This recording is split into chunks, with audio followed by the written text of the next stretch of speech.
हरे हरे कृष्णा प्रभु. दंडावत प्रणाम प्रभु. हेमलता सतीश कुमार, வேலூர்ல இருந்து பேசுறேன் பிரபு. ஓகே, ஹரே கிருஷ்ணா பிரபு. நான் படிக்கிறேன் பிரபு. மொழிபெயர்ப்பு. அன்பிற்குரிய மன்னனே, உயிரோடு இருந்தும் இறந்தவனாக இருக்கிறேன் என்று நீ என்னை குற்றம் சாட்டினாய். இது குறித்து நான் கூறுவது என்ன?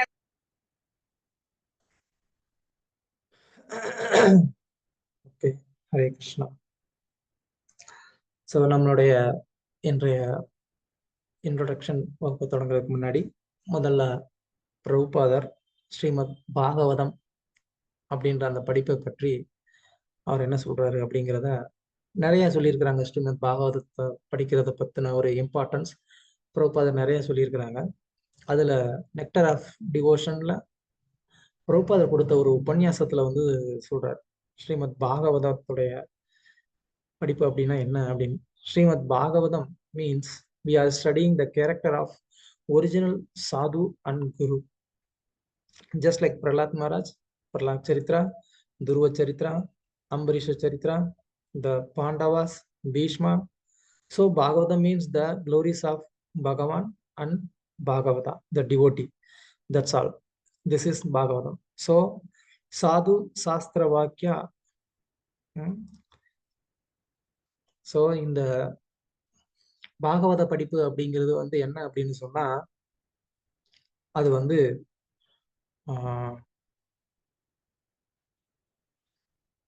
உண்மையான ஒரு சாதுக்களையும் குருவை பற்றியுமான ஒரு படிப்பு அப்படின்னு சொல்லி இங்க சில பிரபுபாதர் வந்து சொல்றாங்க.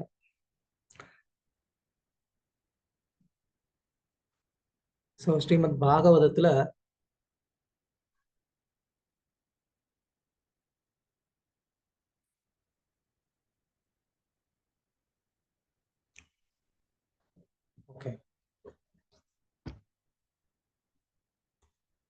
அதை தொடங்குறதுக்கு முன்னாடி ஸ்ரீமத் பாகவதத்தினுடைய ஒரு குளோரி, அது வந்து ஸ்ரீல சனாதன கோஸ்வாமி அப்படின்ற ஒரு ஆச்சாரியர், நம்மளுடைய கோஸ்வாமிகள்ல ஒருத்தர், அவர் வந்து கிருஷ்ண லீலாஸ்தவா அப்படின்னு சொல்லி வந்து ஒரு நூல் எழுதினாங்க.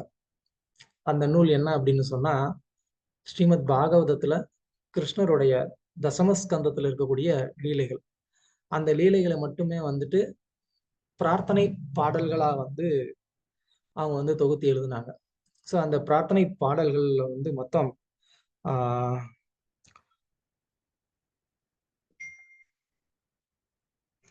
432 பாடல்களுக்கு மேல வந்து இருக்கு. அந்த ஸ்ரீமத் கிருஷ்ணலீலாஸ்தவா அப்படிங்கிற அந்த ஒரு பிரார்த்தனை பாடல், அதுல வந்து சனாதன கோஸ்வாமி பாகவதத்துக்கான ஒரு பிரார்த்தனைகளை வந்து எழுதியிருக்கிறாங்க. அதுல வந்து 412 இருந்து 416 ஒரு 5 ஸ்லோகங்கள் பாகவதத்துக்காக அவர் வந்து ஒரு பிரார்த்தனையை வந்து எழுதியிருக்கிறார், பாகவதத்தை புகழ்ந்து. இந்த கிரந்தமானது சனாதன கோஸ்வாமி 500 வருடத்துக்கு முன்னாடி எழுதினது. அது காலப்போக்கில் அது வந்து கொஞ்சம் மறைஞ்சிருச்சு. அப்போ ஹரிதாசதாஸ் அப்படின்னு ஒரு பக்தர் ஒரு 200 வருடங்களுக்கு முன்னாடி வந்து இருந்தார். அவருடைய குரு அவருக்கு வந்து ஒரு ஆணையிட்டு இருந்தாரு, இந்த மாதிரி வந்து ஸ்ரீமத் முந்தைய ஆச்சாரியர்களுடைய கிரந்தங்கள் எல்லாத்தையுமே வந்து நீங்க அதையெல்லாம் வந்து தொகுத்து அதை வந்து என்ன பண்ணுங்க, திரும்ப வந்து இன்னைக்கு இருக்கக்கூடிய ஒரு புஸ்தக வடிவில் நீங்க அதெல்லாமே வந்து கொண்டு வரணும் அப்படின்னு சொல்லி அவருக்கு வந்து ஒரு கட்டளை கொடுத்திருந்தார். அதன் பிரகாரம் அவரு அந்த சேவையை வந்து சிறப்பாக செஞ்சுக்கிட்டு இருந்தாரு. அப்போ அதுல வந்து சனாதன கோஸ்வாமி எழுதின இந்த கிருஷ்ணலீலாஸ்தவா அப்படிங்கிற இந்த ஒரு கிரந்தத்தை வந்து அவர் தேடுறாரு. அவருக்கு வந்து கிடைக்கவே இல்லை. பல காலங்களை தேடியும் அவருக்கு வந்து கிடைக்கல. அப்போ அவர் வந்து ரொம்ப ஒரு மனம் வருத்தப்பட்டு ஒரு நாள் அவர் வந்து விருந்தாவனத்துல ஒரு யமுனை நதிக்கரையின் ஓரத்துல அவர் வந்து உட்காந்து வருத்தப்படுறாரு. இந்த மாதிரி, ஓ சனாதன கோஸ்வாமி, நீங்க எழுதின இந்த கிருஷ்ணலீலாஸ்தவா அப்படிங்கிற அந்த ஒரு கிரந்தம் எனக்கு கிடைக்கலையே அப்படின்னு சொல்லி அவர் வந்து ரொம்ப வருத்தப்படுறாரு. அப்படி அவர் வந்து வருத்தப்பட்டுக்கிட்டு இருக்கக்கூடிய அந்த ஒரு நேரத்துல சடனா வந்து யமுனை நதியில வந்து ஒரு மூட்டை வந்து மிதந்து வருது. அப்போ அதை வந்து அவர் போய் எடுத்து பாக்குறாரு. அதுக்குள்ள வந்து ரூப கோஸ்வாமி தனது கைப்பட எழுதின ஒரிஜினல் ஓலைச்சுவடி கிருஷ்ணலீலாஸ்தவா அப்படிங்கிற அந்த ஒரு பிரார்த்தனை ஓலைச்சுவடியானது அந்த மூட்டைக்குள்ள வந்து கிடைக்குது. ஸோ அதை எடுத்துட்டு அவர் வந்து என்ன பண்றாரு, அந்த கிரந்தத்தை வந்து புஸ்தக வடிவில் வந்து கொண்டு வராரு. இன்னைக்கு நீங்க வந்து பார்க்கலாம், அந்த ஓலைச்சுவடியானது நீங்க நவதீப்ல வந்துட்டு ஒரு ஒரு பஜன் குட்டீர் இருக்கு. அந்த பஜன் குட்டீர்ல நீங்க போனீங்க அப்படின்னு சொன்னா இப்பவும் வந்துட்டு சனாதன கோஸ்வாமியோடைய அந்த கிரந்தமானது இப்பவும் வச்சிருக்கிறாங்க. சனாதன கோஸ்வாமி தன்னுடைய கைப்பட எழுதுனது ஹரிபோல் குட்டீர் அப்படின்னு சொல்லி பேர் அதுக்கு. ஸோ இப்பவும் வந்துட்டு அந்த ஒரு ஒரிஜினல் ஹேண்ட் ரைட்டிங், சனாதன கோஸ்வாமியோட ஒரிஜினல் ஹேண்ட் ரைட்டிங் நம்மளால வந்து பார்க்க முடியும். ஸோ அதுல வந்து அவர் 5 பிரார்த்தனை பாடல்கள் பாகவதத்தை வந்து புகழ்ந்து வந்து எழுதியிருக்கிறாரு. ஸோ அதனால நம்ம பாகவதத்தை படிக்க போறதுக்கு முன்னாடி சனாதன கோஸ்வாமியுடைய அந்த பிரார்த்தனை பாடல்களையும் நம்ம வந்து படிச்சு பாகவதத்துக்கு நம்மளும் வந்து பிரார்த்தனை செய்து பாகவதத்துடைய ஒரு அனுகிரகத்தை நம்ம வந்து அடைஞ்சுக்கலாம் அப்படின்னு சொல்லி நம்மளுடைய ஒரு சின்ன முயற்சி இது. ஓகே. சர்வசாஸ்திராபிபீயூஷா சர்வவேதைக்க சத்பலா சர்வசித்தாந்த ரத்நாட்யா சர்வலோகைக்க திருத்பிரதா சர்வபாகவத பிராணா ஸ்ரீமத் பாகவத பிரபோ கலித்வந்தாதித்யா ஸ்ரீகிருஷ்ண பரிவர்த்திதா. சர்வ சாஸ்திராபியூஷா அப்படின்னு சொன்னா மொத்த வேத இலக்கியங்களுடைய அந்த இதெல்லாம் வந்து நம்ம கடைஞ்சி எடுத்தா என்ன வந்து ஒரு அமிர்தம், ஒரு சாரம் வருமோ அது வந்து என்ன அப்படின்னு கேட்டா அதுதான் வந்து ஸ்ரீமத் பாகவதம். சர்வ வேதைக்க சத்பலா, எல்லா வேதங்களையும் பயின்றதுனால நமக்கு வந்துட்டு என்ன பெனிஃபிட் கிடைக்குமோ அந்த ஒரு பெனிஃபிட் அது இந்த பாகவதத்தை படிக்கிறதுனாலயே நமக்கு வந்து கிடைக்குது அப்படின்னு சொல்றாரு. சர்வ சித்தாந்த ரத்நாட்டியா அப்படின்னு சொன்னா வேதங்கள்லையும் பல புராணங்கள்லையும் உபனிஷத்துகள்லையும் பலவிதமான சித்தாந்தங்கள் வந்து சொல்லப்பட்டிருக்கு. அந்த பலவிதமான சித்தாந்தங்களை எல்லாம் வந்து நம்ம பாகவதத்துடைய 2வது ஸ்லோகத்துல நம்ம பார்க்குற மாதிரி கைட்டவ தர்மம், அந்த மாதிரி ஒரு ஏமாற்றக்கூடிய தர்மம், அது எல்லாத்தையுமே வந்து நிராகரிச்சு உண்மையான அந்த பாகவத தர்மத்தை வந்து நிலைநாட்டுறதுக்காக இந்த பாகவதம் வந்து ஏற்படுத்தப்பட்டிருக்கு. ஸோ இந்த பாகவதத்தை வந்து நம்ம படிக்கிறதுனால எல்லா சித்தாந்தங்கள்லையும் மேன்மையான உயர்ந்த முதன்மையான அந்த சித்தாந்தத்தை நம்ம வந்து தெரிஞ்சுக்கிறோம். சர்வ லோகைக்க திருப்ரதா அப்படின்னு சொன்னா இந்த பாகவதம் நமக்கு கொடுக்கக்கூடிய இந்த ஆன்மீகமான ஒரு பார்வை இருக்கே, அந்த ஆன்மீக பார்வை மூலமா நம்ம வந்து நம்மளுடைய வாழ்க்கைக்கு எது அவசியமானது எது தேவையில்லாதது அப்படிங்கிறத நம்மளால என்ன பண்ண முடியுது, நம்மளால வந்து தெரிஞ்சுக்க முடியுது. அதுக்கப்புறம் சர்வ பாகவத பிராணா, இந்த பாகவதம் அப்படிங்கிறது வந்து பாகவதர்கள் எல்லாத்துக்குமே இதுதான் பிராணம். இந்த பாகவதம் இல்லாம வந்து பக்தர்களால வந்து வாழ முடியாது. ஸ்ரீ கதாதர பண்டிட் பஞ்ச தத்துவங்கள்ல இருக்கக்கூடிய ஒருத்தர். அந்த கதாதரர் அவருடைய ஒரு முக்கியமான சேவை என்ன அப்படின்னு கேட்டா ஸ்ரீமத் பாகவதத்தை வந்து படிக்கிறதா அவருடைய ஒரு முக்கியமான ஒரு சேவை. அவர்கிட்ட வந்து பாகவதத்தினுடைய ஒரு மூலப்பிரதி இருந்தது. அவர் தினமும் வந்து பாகவதத்தை வந்து படிப்பார். அப்போ பாகவதத்தை படிச்சு படிச்சு படிச்சு என்னாச்சு, அவருடைய கண்கள்ல வந்து பிரேமையினுடைய ஆனந்தத்தினால வந்து அந்த கண்ணீர் பெருகி பெருகி அந்த கண்ணீர்னால வந்து அந்த பாகவதம் நனைஞ்சு என்னாச்சு, அந்த மூலப்பிரதியில் இருக்கிற பாதி எழுத்து வந்து அழிஞ்சு போச்சு. அந்த அளவுக்கு வந்துட்டு பாகவதம் வந்து பாகவதர்களுக்கு ரொம்ப ரொம்ப ஒரு பிராணன். அது இல்லை அப்படின்னா அவங்களால வந்து வாழ முடியாது.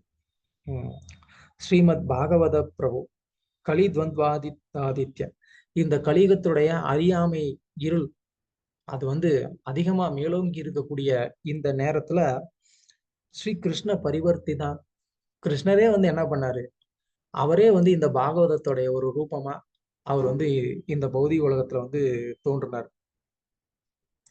ஸோ இந்த பாகவதம் அப்படிங்கிறது பகவானுடைய இலக்கிய அவதாரம் அப்படிங்கிறது நம்ம எல்லாருக்குமே வந்து தெரிஞ்சது. அதுதான் இங்க சனாதன கோஸ்வாமி வந்து சொல்றார். பரமானந்த பாடாய प्रेमवर्ष्यक्षरायते सर्वदा सर्वसेव्याय श्रीकृष्णाय नमोऽस्तु मे பரமானந்த பாடாய பிரேம வர்ஷிஷ அக்ஷராயத்தை. இந்த ஸ்ரீமத் பாகவதம் பாகவதர்களுக்கு பரம ஆனந்தத்தை கொடுக்கக்கூடியது. அந்த பரம ஆனந்தம் எப்படி கிடைக்குது அப்படின்னு சொன்னா பாகவதத்தை ஃபுல்லா படிச்சதுனாலன்னு கூட கிடையாது. அக்ஷர பாகவதத்துல இருக்கக்கூடிய ஒவ்வொரு அக்ஷரமும் அந்த பரம ஆனந்தத்தை கொடுக்கக்கூடியது அப்படின்னு சொல்லி இங்க சனாதன கோஸ்வாமி சொல்றாரு. ஆனா நம்மள மாதிரி ஆளுங்களுக்கு எல்லாம் பாகவதம் படிச்சா தூக்கம் தான் வரும் இல்லையா? நமக்கு பாகவதம் படிச்சா ஆனந்தமா இருக்கா, தூக்கம் வருதா? தூக்கம் வரும் பிரபு. சில நேரம் ஒரு சில நேரம் தான் வருதா? சான் பண்ணும் போதே வருது. சான் பண்றதெல்லாம் வர்றது இருக்கட்டும், பாகவதம் படிக்கும் போது தூக்கம் வருதா இல்லையா? வருது, கண்டிப்பா கண்டிப்பா வருது. தூக்கம் வருது பிரபு. ஸ்ரீல கோபாலகிருஷ்ண கோஸ்வாமி மகாராஜ் அப்படின்னு சொல்லி இப்போ ரீசெண்டா வைகுண்டம் அடைஞ்சாங்க. அந்த ஒரு மகாராஜ் பிரபுபாதருடைய சீடர். அவர் சவுத் ஆப்பிரிக்கால பிரச்சாரத்துக்கு போயிருந்தார். அப்ப சவுத் ஆப்பிரிக்கால அவர் பிரச்சாரம் செய்துகிட்டு இருக்கும்போது ஒரு பெரிய பணக்காரர் வந்தார். சாமிஜியை நான் மீட் பண்ணோம் அப்படின்னு சொல்லி வந்தார். அப்போ அவர்கிட்ட கேட்டார், சாமி என்கிட்ட எல்லாமே இருக்கு, பணம் இருக்கு, பதவி இருக்கு, பேர் இருக்கு, புகழ் இருக்கு, குடும்பம் எல்லாமே இருக்கு. ஆனா எனக்கு ஒன்னே ஒண்ணு மட்டும் இல்ல. அது என்னப்பா? இவ்வளவு இருந்து ஒண்ணு இல்லாம இருக்கிறது என்ன அது அப்படின்னு சொல்லி கேட்டார். அதான் சாமி, எனக்கு தூக்கமே வர மாட்டேங்குது. நான் எவ்வளவோ ட்ரை பண்ணி பாக்குறேன், எனக்கு தூக்கமே வரல அப்படின்னாரு. அதை கேட்டவனே கோபாலகிருஷ்ண மகாராஜா, இவ்வளவுதானா? இது ரொம்ப சாதாரணமான மேட்ருப்பா எங்களுக்கு, ஒன்றும் பிரச்சனை இல்லை. நீ என்ன பண்ண, நாளைக்கு காலையில நீ மங்களாரத்திக்கு வந்துரு அப்படின்னு சொன்னாரு. நாளைக்கு காலையில நீ மங்களாரத்திக்கு வந்துரு, உனக்கு ட்ரீட்மெண்ட் ஸ்டார்ட் பண்ணிடுவோம் அப்படின்னு சொன்னார். அப்படியா சாமி, கண்டிப்பா நான் வந்துடுறேன் அப்படின்னாரு. ஸோ மங்களாரத்திக்கு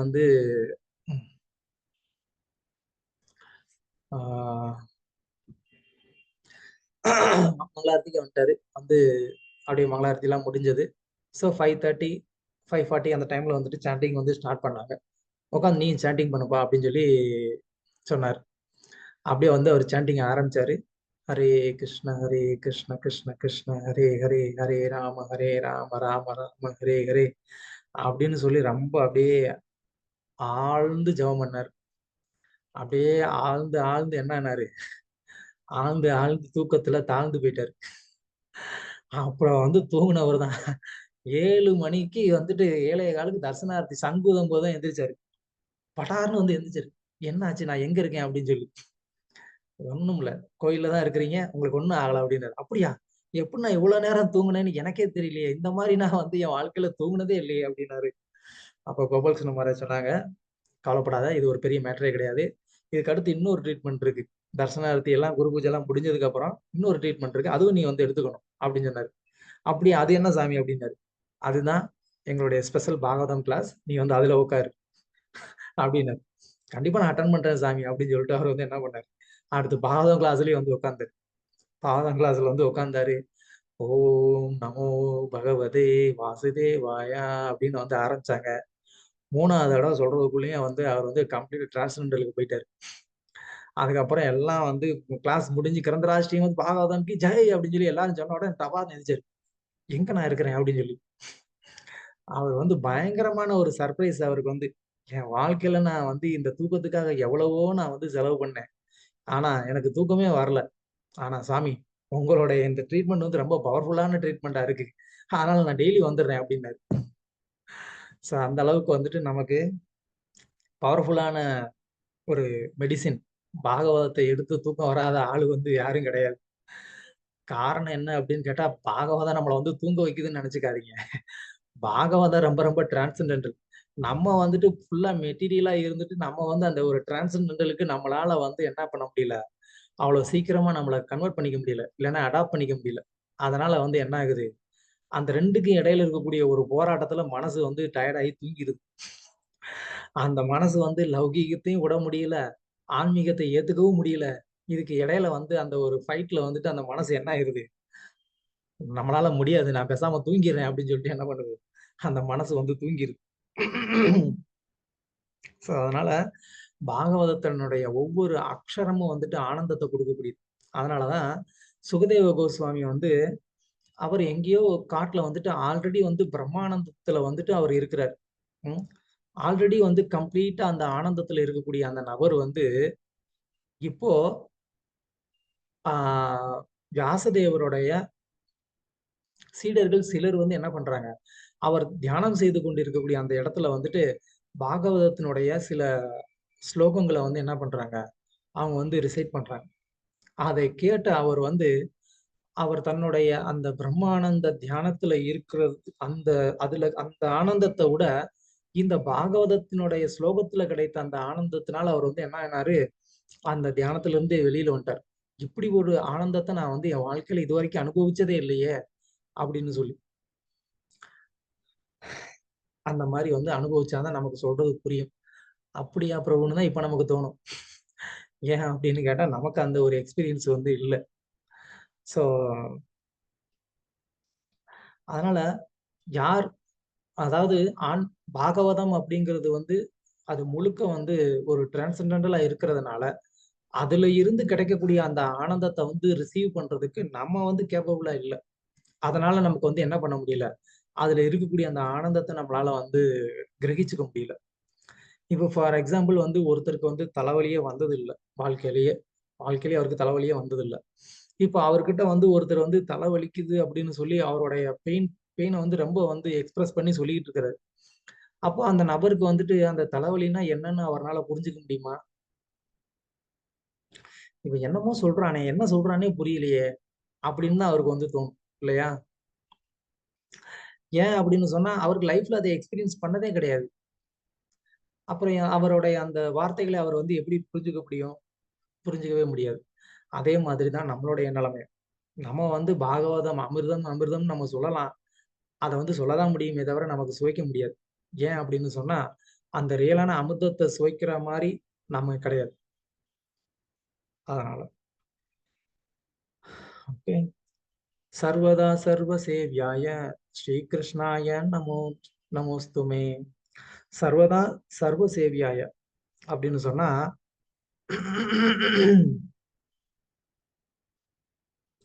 சர்வதா சர்வ சேவியாய அப்படின்னு சொன்னா எல்லா, சர்வனா எல்லான்னு அர்த்தம். ஓகே, சர்வதா சர்வ சேவியாய அப்படின்னா எல்லா மனிதர்களாலையும் எல்லா நேரத்திலையும் எல்லா இடத்துலையும் எல்லா வர்ணத்தவர்களாலையும் எல்லா வகையினர்கள், அதாவது வந்துட்டு குழந்தைங்க பெரியவங்க அப்படி யாரா இருந்தாலும் அவங்களும் பாகவதத்துக்கு சேவை பண்ணணும். எந்த இடத்துல இருந்தாலும் பாகவதத்துக்கு சேவை பண்ணலாம். பூமியா இருக்கலாம், சொர்க்கலோகமா இருக்கலாம், நரகலோகமா இருக்கலாம், எந்த இடமா இருந்தாலும் சரி. அது மாதிரி எல்லா காலம் அப்படின்னு சொன்னா அது வந்து இறந்த காலமா இருக்கலாம், நிகழ்காலமா இருக்கலாம், இல்ல எதிர்காலமா இருக்கலாம். எல்லா காலத்திலையும் வந்து இந்த பாகவதம் வந்து என்ன செய்யப்படணும், புகழப்படணும், பாகவதத்துக்கு சேவை செய்யப்படணும். எல்லா வகையினராலும் அப்படின்னு சொன்னா அது வந்து மனிதர்களா இருக்கலாம், தேவர்களா இருக்கலாம், இல்லைன்னா வந்து யக்ஷராசர்களா இருக்கலாம். யாரா இருந்தாலும் இந்த பாகவதத்துக்கு அவங்க வந்து சேவைப்படணும் இல்லையா? பாகவதத்தினுடைய அந்த ஒரு மகாத்மிய கதையில வந்து கேள்விப்பட்டிருப்பீங்க இல்லையா?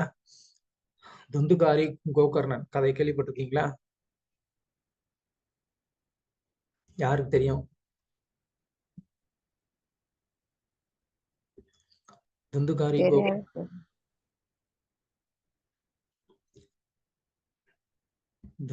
கோகர்ணன் யாருக்கு தெரியும்? ஞாபகம் வரல பிரபு. தெரியும்னா தெரியும் சொல்லுங்க, தெரியாதுன்னா தெரியாதுன்னு சொல்லுங்க.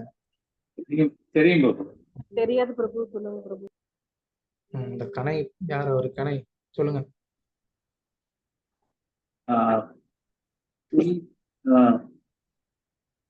ஆக்சுவலா ஒரு முனிவர் இருப்பாரு. அவங்களுக்கு ஒரு பையன், அவர் குழந்தை பிறக்காது. அதனால அவர் வந்து ஒரு முனிவர்கிட்ட போய் குழந்தை பாக்கியம் வேண்டும் கேட்பாரு. அதுக்காக ஒரு பழம் கொடுப்பாரு. அந்த பழத்தை வந்து அவங்க ஒய்ஃப் சாப்பிடாம அவங்க தங்கச்சி யாருக்கோ கொடுத்துடுவாங்க. ஆனா அந்த பழம் வந்து தூக்கி போட்டுருவாங்க. அந்த பழம் வந்து ஒரு கவு வந்து சாப்பிடும். அதனால கவு மூலமா ஒரு குழந்தை பிறக்கும். ஸோ அவர் வந்து அந்த அவர் வந்து நல்லவதா இருப்பாப்புல. ஆனா இவங்களுக்கு இன்னொரு அந்த தங்கச்சிக்கு அவங்களுக்கு ஒரு இன்னொரு குழந்தை பிறந்திருக்கும். அவர் தான் அவங்க குழந்தையா வச்சு வளர்த்துட்டு இருப்பாங்க. அவங்க வந்து சரியா இருக்க மாட்டாங்க. நிறைய தவறான செயல்கள்லாம் செஞ்சுட்டு இருப்பாங்க. அதனால அவங்களுக்கு நிறைய பாவங்கள்லாம் வந்து சேர்ந்து இருக்கும். கடைசியில அவர் பாவம் செய்யறதுனால அவங்க ஒய்ஃபு எல்லாமே அம்மா எல்லாத்தையும் சாவடிச்சிடுவாங்க. ஸோ அதனால இவர் அவர் இன்னொருத்தர் கவுக்கு வந்து அவரை வந்து எல்லாம் சாதனம் பண்ணிட்டு திரும்பி வருவாரு. இருந்தாலும் அந்த ஆத்மா வந்து அங்கேயே சுத்திட்டு இருக்கிறதுனால அவர் திரும்ப அப்போ பூஜை எல்லாம் பண்ணுவாங்க. பூஜை பண்ணாலும் அந்த இந்த இதெல்லாம் சாங்கியெல்லாம் பண்ணியும் அவர் வந்து மோட்சத்துக்கு போகல அப்படின்றதுனால அதை வந்து அப்புறமேட்டா எல்லாம் சேர்ந்து பாவனை படிப்பாங்க. பாவனை படிக்கிறதுனால அவர் வந்து மோட்சம் அடைப்பாரு மாதிரி சொல்ல முடியும்.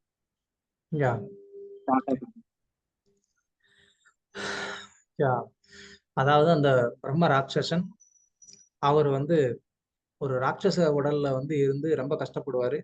அவர் அந்த ராட்சச உடல்ல இருந்து விடுவிக்கிறதுக்காக அவருடைய சகோதரர் கோகர்ணன் அப்படிங்கிறவர் வந்து 7 நாள் வந்து பாகவதத்தை வந்து சொல்லுவார். ஸோ அவர் ரொம்ப அந்த பிரம்ம ராட்சசன் வந்து ரொம்ப சிரத்தையா வந்து 7 நாளும் பாகவதத்தை வந்து கேட்பாரு. அதனால 7வது நாள் அவர் வந்து என்ன ஆகுறாரு, தன்னுடைய அந்த பிரம்ம ராட்சச தேகத்தில இருந்து விடுபட்டு அவர் வந்து ஒரு விஷ்ணு தூதரை போன்ற ஒரு ரூபத்தை வந்து எடுத்துட்டு அவர் வந்து வைகுண்டம் வந்து போறார். ஸோ அதனால வந்து இது வந்து எல்லாருமே வந்து கேட்க வேண்டிய ஒரு சாஸ்திரம். ராட்சசனா இருந்தாலும் கேட்கலாம், அவனுக்கும் இது வந்து புண்ணியத்தை கொடுக்குது. ஸோ அதான் வந்து அதனால சர்வதா சர்வ சேவியாய ஸ்ரீகிருஷ்ணாய நமோஸ்துமே. அதனால அந்த பாகவதத்துக்கு நான் வந்து என்னுடைய நமஸ்காரத்தை நான் செலுத்துறேன் அப்படிங்கிறார். ஓகே, அடுத்து மதேக பந்தோ மத் சங்கின் மத்குரு மன்மகாதன மன்னிஸ்தாரக மத் பாக்யா மதானந்த நமோஸ்துதே. மதேக பந்து அப்படின்னு சொன்னா எனக்கு இருக்கக்கூடிய ஒரே ஒரு நண்பர். பந்து அப்படின்னு சொன்னா நண்பர். எனக்கு இருக்கக்கூடிய ஒரே ஒரு நண்பர் யாரு? ஸ்ரீமத் பாகவதம். மத் சங்கின் எனக்கு இருக்கக்கூடிய ஒரே ஒரு துணை யாரது? எனக்கு இருக்கக்கூடிய ஒரே ஒரு துணை அதுவும் பாகவதம் தான். மத்குரு எனக்கு குரு யாரு? எனக்கு இருக்கக்கூடிய குரு பாகவதம் தான். மன்மகாதன அப்படின்னா என்னுடைய ஒரே ஒரு தனம்னா செல்வம் இல்லையா? எனக்கு இருக்கக்கூடிய ஒரே ஒரு செல்வம் என்ன? அதுவும் பாகவதம் தான். பாகவதத்தை தவிர எனக்குன்னு வந்து வேற ஒரு செல்வம் எதுவும் கிடையாது. மண் நிஷ்டாரக யாராவது ஒருத்தவங்க வந்து இந்த பௌதிக உலகத்துல இருந்து விடுதலை அடையணும்னு நினைச்சாங்க அப்படின்னு சொன்னா அவங்களுக்கும் பாகவதம் தான் கதி. மத் பாக்கிய ஒருத்தவங்களுடைய ஒரு நல்ல ஒரு அதிர்ஷ்டம் அது என்ன அப்படின்னா அதுவும் பாகவதம் தான். மத் ஆனந்த அவங்களுக்கு ஆனந்தத்தை கொடுக்கக்கூடியதும் பாகவதம் தான். அந்த பாகவதத்துக்கு என்னுடைய நமஸ்காரம் அப்படின்னு வந்து சொல்றாரு. அசாது சாதுதாயின்ன அதினி சோத்ததகர ஆனமுஞ்ச கதாச்சின்மாம் பிரேம்னா ஹிருத் கண்டயோ ஸ்புர. அசாது சாது அதாவது வந்து துறவு மனப்பான்மையில இல்லாதவர்களுக்கு கூட வந்து இந்த பாகவதம் வந்து என்ன பண்ணுதுன்னா அவங்களுக்கு வந்துட்டு ஒரு துறவு மனப்பான்மையை வந்து ஏற்படுத்தக்கூடிய ஒரு சக்தி வந்து இந்த பாகவதத்துக்கு வந்து இருக்கான். யாராவது வந்து ரொம்ப இந்த பௌதிக உலகத்துல அட்டாச்மெண்டா இருக்கலாம், இல்ல யாரோ ஒருத்தர் வந்து பிரம்மஜோதியில அட்டாச்சா இருக்கலாம், இல்ல யாரோ ஒருத்தர் வந்து அஷ்டமா சித்தியில வந்து அட்டாச்சா இருக்கலாம். இப்படி வந்து ஒருத்தருக்கு இந்த பௌதிக உலகத்துல எந்த மாதிரியான ஒரு அட்ராக்ஷன் இருந்தா கூட இந்த பாகவதத்தை ஒருத்தர் வந்து படிக்கிறதுனால வந்து என்ன ஆகுது, அவர் அந்த அட்ராக்ஷன்ல இருந்து வெளியில வந்து அவர் பகவானுக்கு மீதான அந்த அட்ராக்ஷனை அவர் வந்து வளர்த்துக்கிறதுக்கு இந்த பாகவதம் வந்து உதவி செய்யுது.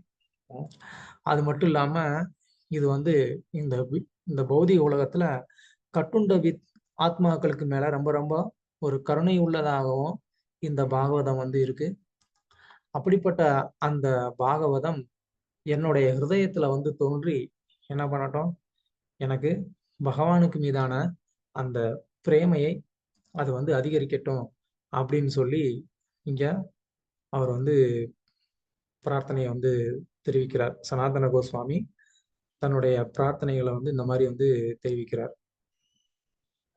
ஓகே, அதுக்கப்புறமா வந்துட்டு இன்னும் சில ஸ்லோகங்கள் அதை நம்ம வந்து இன்னைக்கு பாகவதத்துடைய க்ளோரிஸ் என்னங்கிறத நம்ம வந்து பார்த்துக்கலாம். ஓகே. நமாமி தேவம் கருணாநிதானம் தமாலவரணம் சுகிதாவதாரம் அபார சம்சார சமுத்திர சேதும் பஜாமகே பாகவத ஸ்வரூபம். இந்த ஸ்லோகம் வந்து பத்ம புராணத்துல வந்து சொல்லப்பட்டிருக்கு. இதோடைய அர்த்தம் என்ன அப்படின்னு சொன்னா, நமாமி தேவம், நான் வந்து தேவம்னா ஒரு பகவான், அவருக்கு வந்து நான் என்ன பண்றேன், என்னுடைய நமஸ்காரத்தை வந்து நான் தெரிவிக்கிறேன். யாருக்கு நான் வந்து நமஸ்காரம் பண்றேன், எதனால நான் நமஸ்காரம் பண்றேன், என்ன காரணம் அப்படின்னு கேட்டா, நான் நமஸ்காரம் பண்ணக்கூடிய அந்த தேவன் அவர் வந்து எப்படிப்பட்டவர் அப்படின்னு சொன்னா, கருணாநிதானம். கருணாநிதானம்னா என்ன? நிதானம் அப்படின்னு சொன்னா கடல்னு ஒரு அர்த்தம் இருக்கு. சோ கருணாநிதானம், அவர் வந்து கருணை கடலாவே வந்து இருக்கிறார். கருணை அப்படிங்கிறது ஒரு கடலா இருந்தா எப்படி இருக்குமோ, அவர் வந்து அந்த மாதிரியான ஒரு ரூபத்துல வந்து இருக்கிறார். அப்புறம் அவர் தமால வர்ணம், அவர் வந்து தமால வர்ணத்துல வந்து இருக்கிறார். தமால வர்ணம் அப்படின்னு சொன்னா யாருக்கு தெரியும்? தமால மரத்தினுடைய நிறத்தை விட்டிருப்பார். யா, வெரி குட். தமால மரத்தினுடைய என்ன கலர் தமால வர்ணம்? ஒரு மாதிரி Bluish black. யா, வெரி குட். ஸோ கிருஷ்ணருடைய ஒரு கலர் அது. ஜென்ரலா கோபியர்கள் தமால மரத்துடைய வர்ணத்தை பார்த்து கிருஷ்ணரை வந்து நினைவு கொள்வாங்க. ஸோ அதான். அப்போ இந்த நமாமி தேவம், யாருக்கு இவர் வந்து நமஸ்காரம் பண்றாரோ அவர் வந்து எப்படி இருக்கிறாரு? தமால வர்ணத்துல இருக்கிறாரு. ஓகே, அவர் வந்து அந்த கலர்ல இருக்கலாம். அப்புறம் சுகிதா அவதாரம், அவருடைய அந்த அவதாரத்தோட நோக்கம் என்ன? அவர் வந்து எல்லாருக்குமே வந்துட்டு இனிமையை கொடுக்கறதுக்காக வந்து என்ன பண்ணியிருக்கிறாரு, இந்த பௌதிக உலகத்துல வந்து தோன்றி இருக்கிறாரு.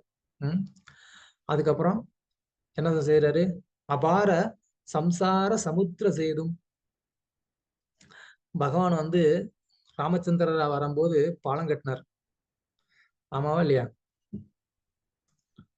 அதெல்லாம் இல்லைங்க, பாலம் கடல்ல எப்படிங்க கட்ட முடியும் இல்லையா? ராமர் என்ன இன்ஜினியரிங்க படிச்சாரு? கடல்ல எப்படி பாலம் கட்டலாம்? கட்டினார்னா அந்த பாலம் எங்க?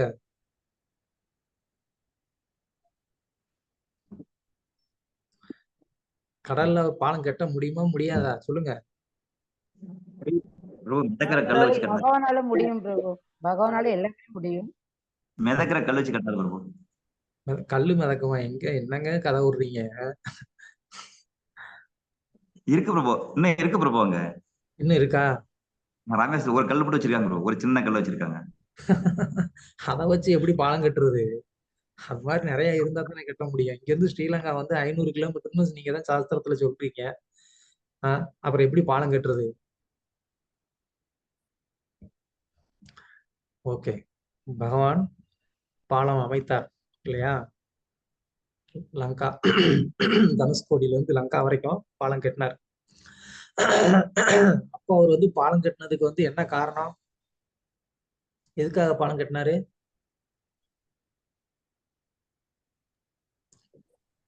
சீதையை மீட்டுட்டு வர்றதுக்காக பாலம் கட்டினார் பிரபு. சீதை யாரு? அவர் மனைவி இல்லையா? அவர் மனைவியை காப்பாத்துறதுக்காக ஒரு பாலம் கட்டி இருக்காரு, அவ்வளவுதானே? ஆனா இந்த பாகவதம் வந்து அப்படி கிடையாது. இந்த பாகவதம் வந்து ஒரு பாலம் கட்டி இருக்கிறார். இந்த பாகவத பிரபு அவர் வந்து ஒரு பாலம் கட்டி இருக்கிறார். அந்த பாலத்தை வந்து என்ன பண்ணலாம், இப்பயும் நம்ம வந்து யூஸ் பண்ணலாம். அந்த பாலத்தை யூஸ் பண்ணி நம்ம என்ன செய்யலாம்? அபார சம்சார சமுத்திர சேது, இந்த கடக்க முடியாத இந்த சம்சார சாகரத்தை வந்து என்ன பண்ண முடியும், நம்மளால வந்து கடக்க முடியும். அதனால இந்த பாகவதம் வந்து என்ன பண்ணுது, இந்த கலியுகத்துக்கும், அதாவது கலியுகங்கிற இந்த பௌதிக உலகத்துக்கும் ஆன்மீக உலகத்துக்கும் இடையில இருக்கக்கூடிய ஒரு பாலம்.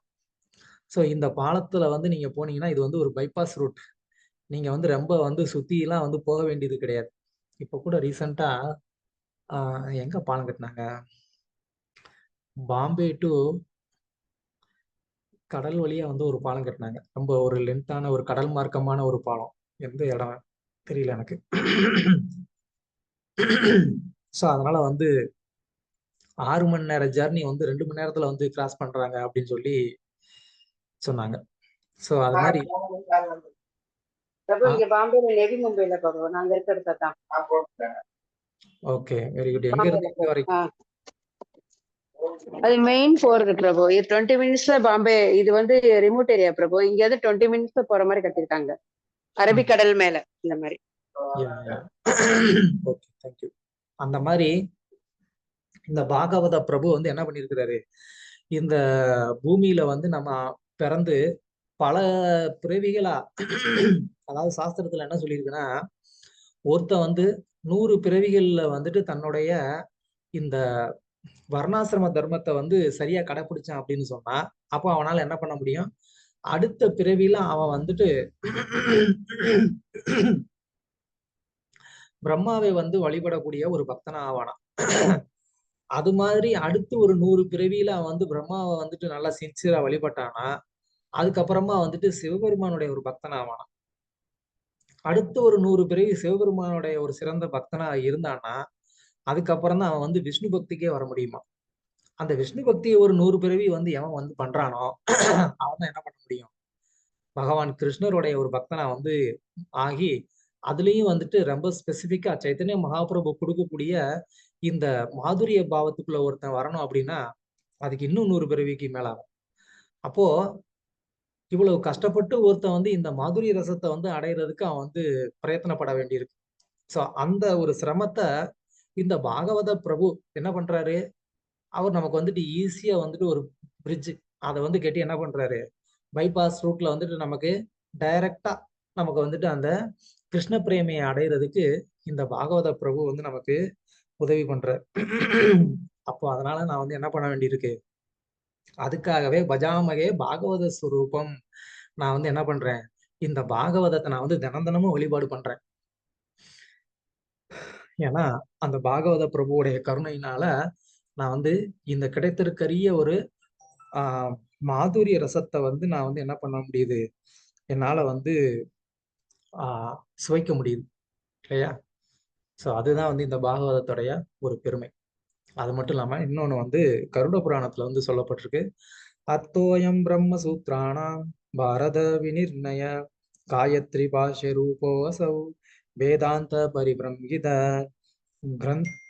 கிரந்தா அஷ்டாதசோ சகஸ்ர ஸ்ரீமத் பாகவதாபித. சோ இந்த கருட புராணத்துடைய ஸ்லோகம் என்ன சொல்லுது அப்படின்னு சொன்னா, அர்த்தோயம் பிரம்மசூத்ரானாம், இந்த பாகவதம் அப்படிங்கிறது எதனுடைய ஒரு விளக்கம், அர்த்தோயம் பிரம்மசூத்ரானாம். பிரம்மசூத்திரம்னா என்னது, வேதாந்த சூத்திரம். ஸ்ரீல வியாசதேவர் வந்து வேதத்தினுடைய மொத்த கருத்துக்களையும் வந்து சூத்திர வடிவுல வந்து கொடுத்தார். சூத்திரம்னா தெரியும் இல்லையா, ரொம்ப ஷார்ட் ஃபார்ம்ல வந்துட்டு கொடுக்கக்கூடியது, அதுக்குதான் சூத்திரம் அப்படின்னு சொல்லுவாங்க. சோ வியாசர் வந்து என்ன பண்ணாரு, வேதத்தினுடைய அந்த முக்கியமான சாரத்தை வந்து எடுத்து 535 சூத்திரங்களா வந்து கொடுத்தார்.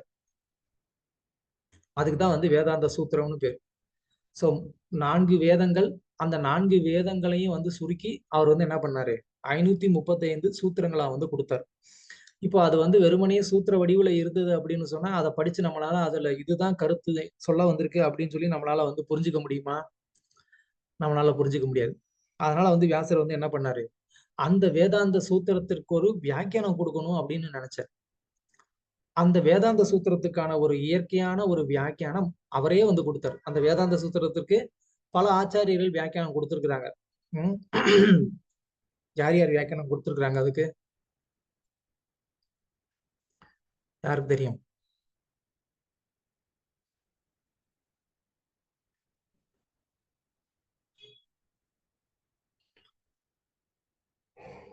ராமானுஜர் கொடுத்தார்.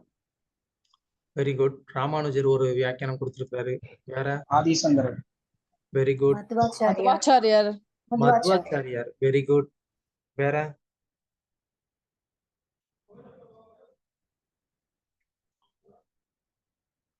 பிரபுபாதர்.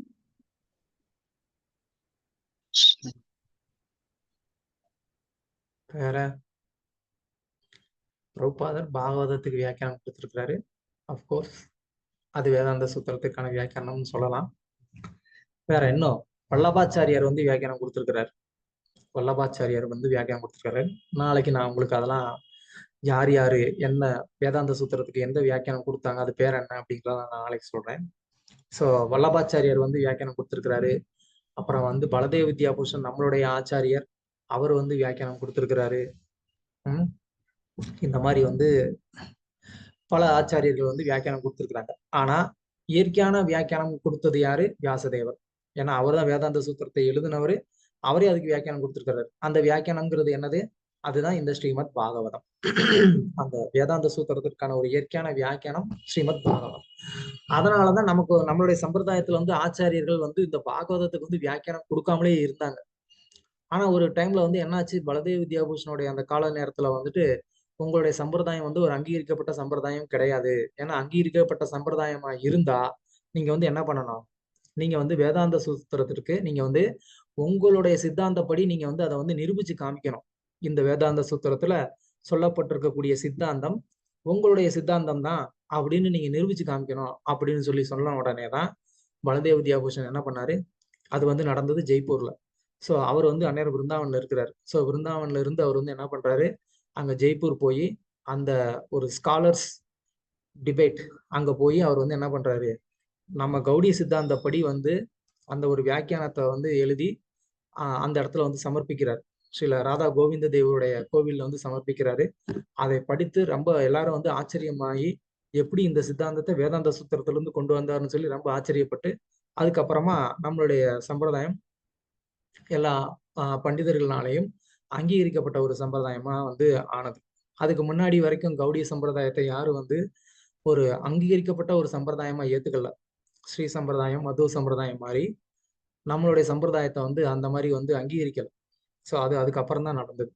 ஸோ அந்த மாதிரி வந்து பாகவதம் அப்படிங்கிறது வந்து வேதாந்த சூத்திரத்துக்கான ஒரு நேச்சுரல் கமெண்ட்ரியா இருக்கு அப்படின்னு நம்ம வந்து பார்க்கிறோம். அதுக்கப்புறம் வந்து மகாபாரதத்துக்கும் இது வந்து ஒரு விளக்க உரையா இருக்கு, காயத்ரி மந்திரத்துக்கும் இது வந்து ஒரு விளக்க உரையா இருக்கு அப்படின்னு சொல்லி இந்த கருட புராணத்துடைய ஸ்லோகம் வந்து சொல்லுது. ஸோ இந்த மாதிரி வந்து நம்ம இந்த பாகவதம் அப்படிங்கிறது 18 புராணங்கள்ல முக்கியமான முதன்மையான ஒரு புராணமா வந்து கருதப்படுது. எதனால அப்படின்னு சொன்னா, பாகவதத்தை ஸ்ரீல வியாசதேவர் தன்னுடைய நல்ல ஒரு முதிர்ந்த ஒரு நிலையில வந்து எழுதுறார். ஸோ பாகவதத்தை வந்து வியாசர் முதலே வந்து தொகுத்துடுறாரு ஒரு ஷார்ட் வெர்ஷன்ல. ஏன்னா 4 வேதங்கள் 18 புராணங்கள் எல்லாத்தையுமே தொகுத்ததுக்கு அப்புறமா வியாசருக்கு வந்துட்டு ஒரு சின்ன டிசப்பாயின்மெண்ட் இருக்கு, எதனால எனக்கு வந்து ஒரு சாட்டிஸ்ஃபேக்ஷன் கிடைக்கல அப்படின்னு சொல்லி. அப்போ நாரதர் வந்து அவருக்கு அறிவுரைக்கு சொல்றாரு, நீ வந்து பகவானுடைய குளோரியை நீ வந்து முழுவதுமா நீ வந்து சொல்லல அப்படின்னு சொல்றாரு. அதுக்கப்புறமா தான் வியாசர் அவர் வந்து கம்ப்ளீட்டா பக்தி யோகே ந மனசி சம்யக் பிரணிதே அமலே அபஸ்யத் புருஷம் பூர்ணம் மாயாம் சதத் அபாஸ்ரயம் அப்படின்னு சொல்லி 7வது சாப்டர் ஃபர்ஸ்ட் கேண்டோல 7வது சாப்டர்ல வந்து 4வது ஸ்லோகத்துல வந்து சொல்லப்பட்டிருக்கு.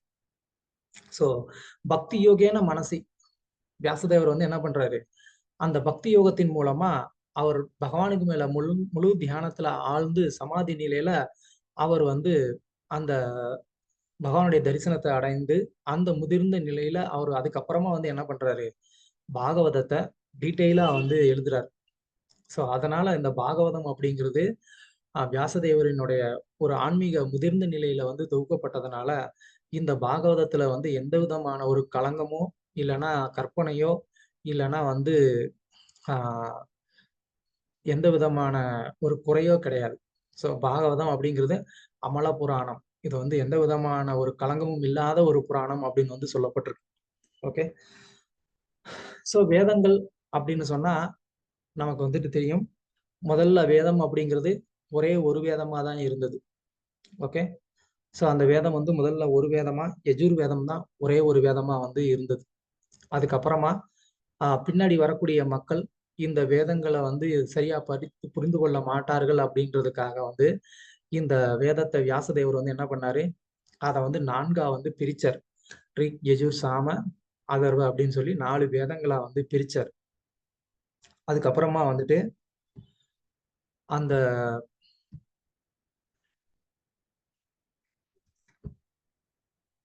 4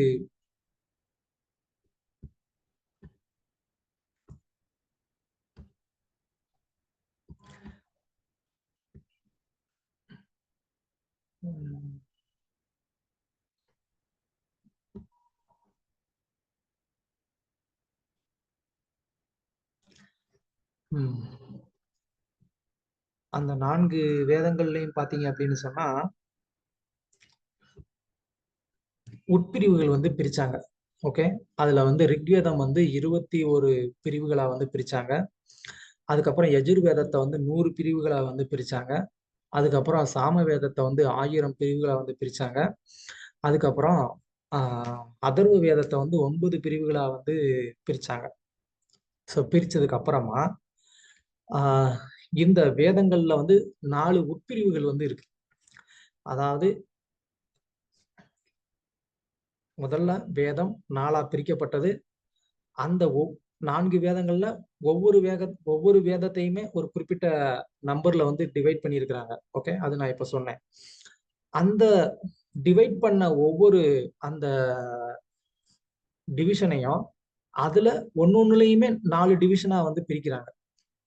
ஓகே, இப்போ ரிக்வேதத்தை வந்து 21 செக்ஷனா வந்து பிரிச்சிருக்காங்க. ஒரு வேதம், அந்த ஒரு வேதத்தை 21 செக்ஷனா பிரிக்கிறாங்க. அந்த ஒரு செக்ஷனையுமே 4 இன்னர் டிவிஷனா வந்து பிரிக்கிறாங்க. அது என்ன அப்படின்னு சொன்னா அதுதான் வந்து சம்ஹிதா, பிராமணாஸ், ஆரண்யகா, உபனிஷத் அப்படின்னு சொல்லி என்ன பண்றாங்க 4 உட்பிரிவுகளா வந்து பிரிக்கிறாங்க. ஸோ சம்ஹிதா அப்படின்னு சொன்னா என்ன, அது வந்து பாடல்களா வந்து இருக்கக்கூடியது, இல்ல ஸ்லோகங்களா இருக்கக்கூடியது. பிராமணாஸ் அப்படின்னு சொன்னா என்ன, பிராமணம் அப்படின்னு சொன்னா யஜ்யங்கள் எப்படி பண்றதுன்னு வந்து சொல்லக்கூடியது. ஆரண்யகம் அப்படின்னு சொன்னா அது வந்து காட்டுல வாழக்கூடிய ஒரு வாழ்க்கை முறையை வந்து சொல்லக்கூடியது.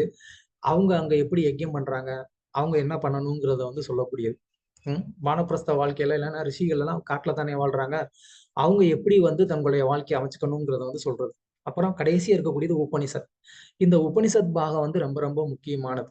ஏன்னா இந்த மிச்ச 3 பாகங்கள் கூட வந்து எப்படி இருக்கும், அது வந்து அதுல நிறைய கர்மகாண்ட செயல்கள் வந்து சொல்லப்பட்டிருக்கும். ஆனா உபனிஷத் அப்படிங்கிறது மட்டும்தான் என்ன பண்ணும், அது முழுவதுமா வந்துட்டு பரபிரமத்தை பத்தி வந்து பேசும், பரம் சத்தியத்தை பத்தி பேசும். ஸோ ஒவ்வொரு டிவிஷனுக்கும் 4 உட்பிரிவு இருக்கு. அந்த 4 உட்பிரிவுமே வந்துட்டு என்ன செய்யப்பட்டது, அது வந்து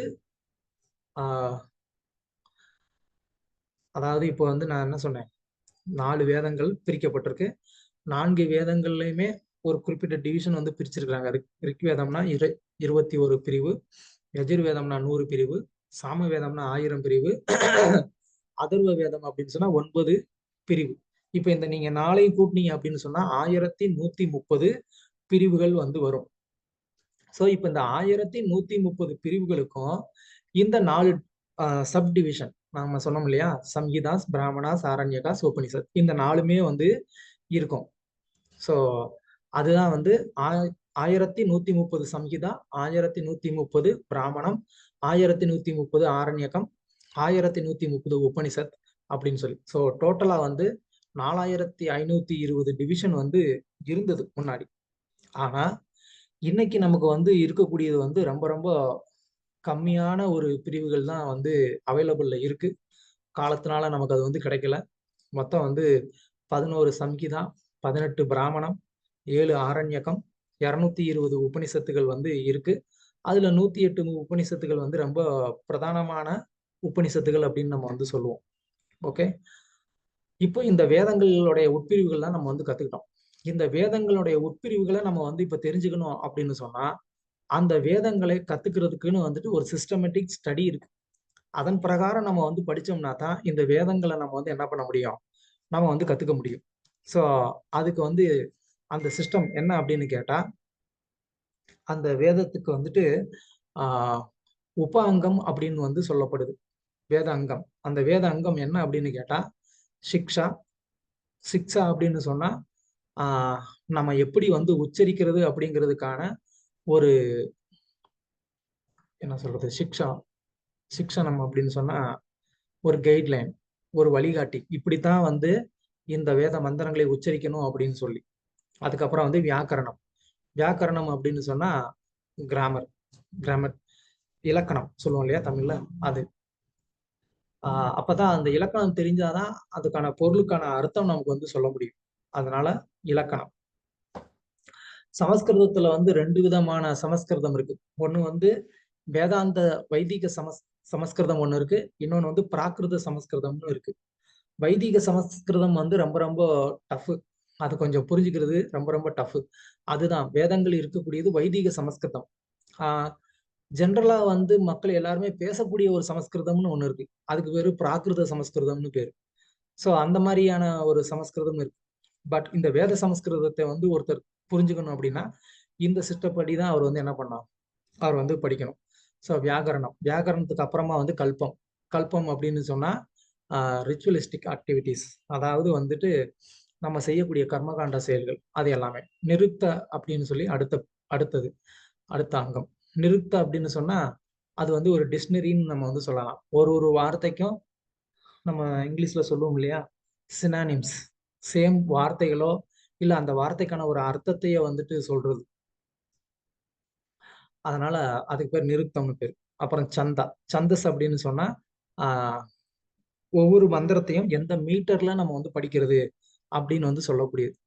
இப்ப நம்ம வந்து பகவத்கீதையில இருக்கக்கூடிய ஸ்லோகங்கள் வந்து எந்த மீட்டர்ல இருக்கு அப்படின்னு சொன்னா அது வந்து அனுஷ்டுப் சந்தஸ் அப்படின்னு சொல்லுவோம். அது மாதிரி காயத்ரி மந்திரம் இருக்கு. காயத்ரி மந்திரம் அப்படின்னு சொன்னா அது மந்திரத்துக்கு பேர் காயத்ரின்னு வந்ததுக்கு காரணம் என்ன, அது அந்த மீட்டர்ல இருக்கிறதுனால அதுக்கு காயத்ரி மந்திரம்னு பேர்.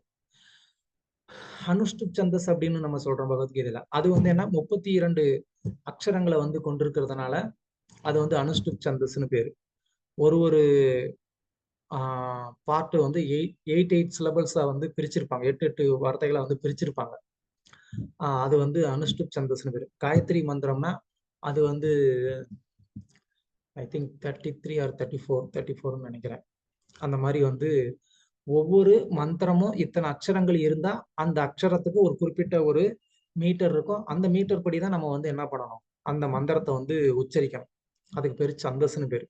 அடுத்து ஜோதிஷம். ஜோதிஷம் அப்படின்னு சொன்னா அஸ்ட்ரானமி இல்லைன்னா வந்து அஸ்ட்ராலஜி, அதாவது கிரக அமைப்புகள் எப்படி இருக்குங்கிறத ஆராய்ச்சி பண்றது. அது மாதிரி வந்து ஒரு முக்கியமான நிகழ்வுகள் எல்லாம் எந்த மாதிரியான காலகட்டத்துல எந்த மாதிரியான ஒரு சூழ்நிலையில செய்யணும் அப்படின்னு வந்து சொல்லி கொடுக்கக்கூடிய.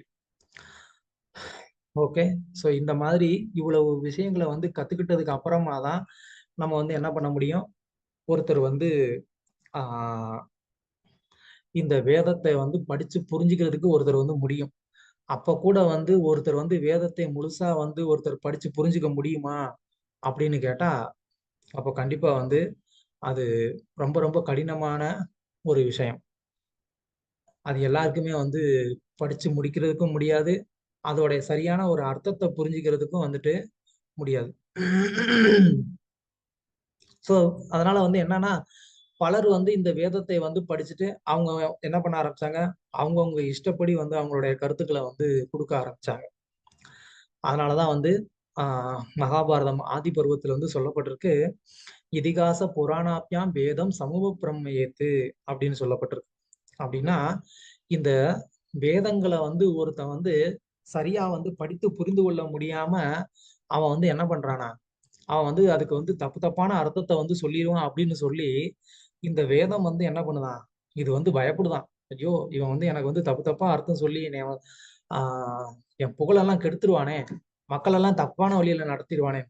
அப்போ என்ன சொல்றது, இதிகாச புராணாபியாம், இந்த இதிகாசமும் புராணமும் வந்து என்ன பண்ணியிருக்கு, அதுக்கு பதிலா அதாவது அந்த வேதத்தினுடைய உட்கருத்துக்களை வந்து விளக்குறதுக்காக தான் இந்த இதிகாசங்களும் புராணங்களும் வந்து சொல்லப்பட்டிருக்கு. அதனால இந்த இதிகாசம் புராணங்கள் அப்படிங்கிறது இன்னும் வேதத்தை விட உயர்ந்தது. ஏன் அப்படின்னு சொன்னா அந்த வேதத்தினுடைய உட்கருத்துக்களை வந்து நமக்கு தெளிவா வந்து நமக்கு புரியுற விதத்துல ஒரு கதையுடைய ஒரு ரூபத்துல வந்து நமக்கு வந்து எடுத்து சொல்றதுனால இந்த இதிகாசமும் புராணமும் வந்துட்டு ரொம்ப ரொம்ப முக்கியமானது. அது இன்னும் சொல்ல போனா இந்த இதிகாசமும் புராணமும் அது வந்து வேற வேற கிடையாது, அது வந்து அதுவும் வந்து வேதமே தான் அப்படின்னு சொல்லி சாஸ்திரத்துல வந்து சொல்லப்பட்டிருக்கு. அதாவது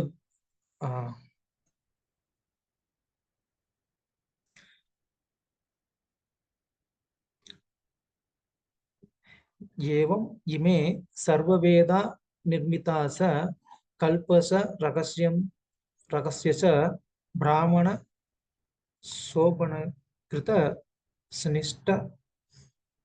ஸோ இந்த ஸ்லோகம் இது வந்து ஒரு பிராமணத்துடைய ஒரு ஸ்லோகம். இது வந்து என்ன சொல்லப்பட்டிருக்கு அப்படின்னு சொன்னா, இந்த இதிகாசம், புராணம், ஆரண்யகம், பிராமணம் இது எல்லாமே வந்து என்ன இருக்கு, இது எல்லாமே வந்து வேதத்துல இருந்துதான் தோன்றுனது அப்படின்னு சொல்லி இந்த கோபாத பிராமணம் அப்படின்னு சொல்லி ஒரு பிராமணம், அந்த பிராமணத்துல இந்த ஸ்லோகம் வந்து இருக்கு. ஸோ என்ன சொல்லுது, இதிகாசம், புராணம், பிராமணம், உபனிஷத் இது எல்லாமே வந்து என்னது, இதெல்லாம் ஒரே வேதத்தினுடைய ஒரு அங்கம் அப்படின்னு வந்து சொல்லப்படுது. அது எப்படி இதெல்லாமே ஒரே வேதத்தினுடைய அங்கம் அப்படின்னு சொன்னா, இது எல்லாமே வந்துட்டு வேதம்னு தானே குறிப்பிடப்படணும். ஏன் இதுக்கு தனித்தனி பேர் வந்தது? இப்ப இதிகாசம், புராணம் இதுவும் வேதம் அப்படின்னு சொன்னா, அப்ப இதிகாசம் புராணம்னு ஏன் தனிப்பட்டு இதை வந்து சொல்லணும்? சொல்லுங்க.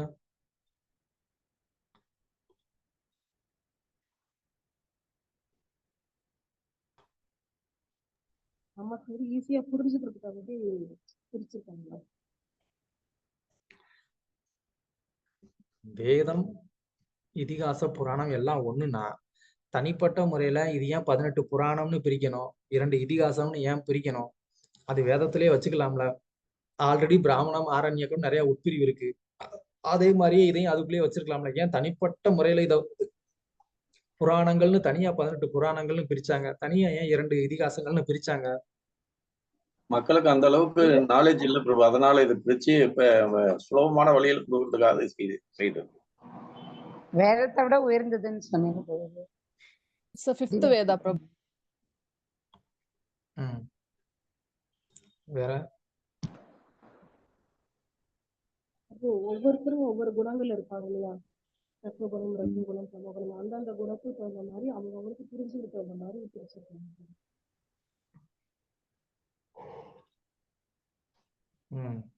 பெண்கள், குழந்தைகள், வயதானவர்கள், ஸோ எல்லா தரப்பினரும் அதை படிக்கக்கூடிய ஈஸியா இருக்குன்றீங்க.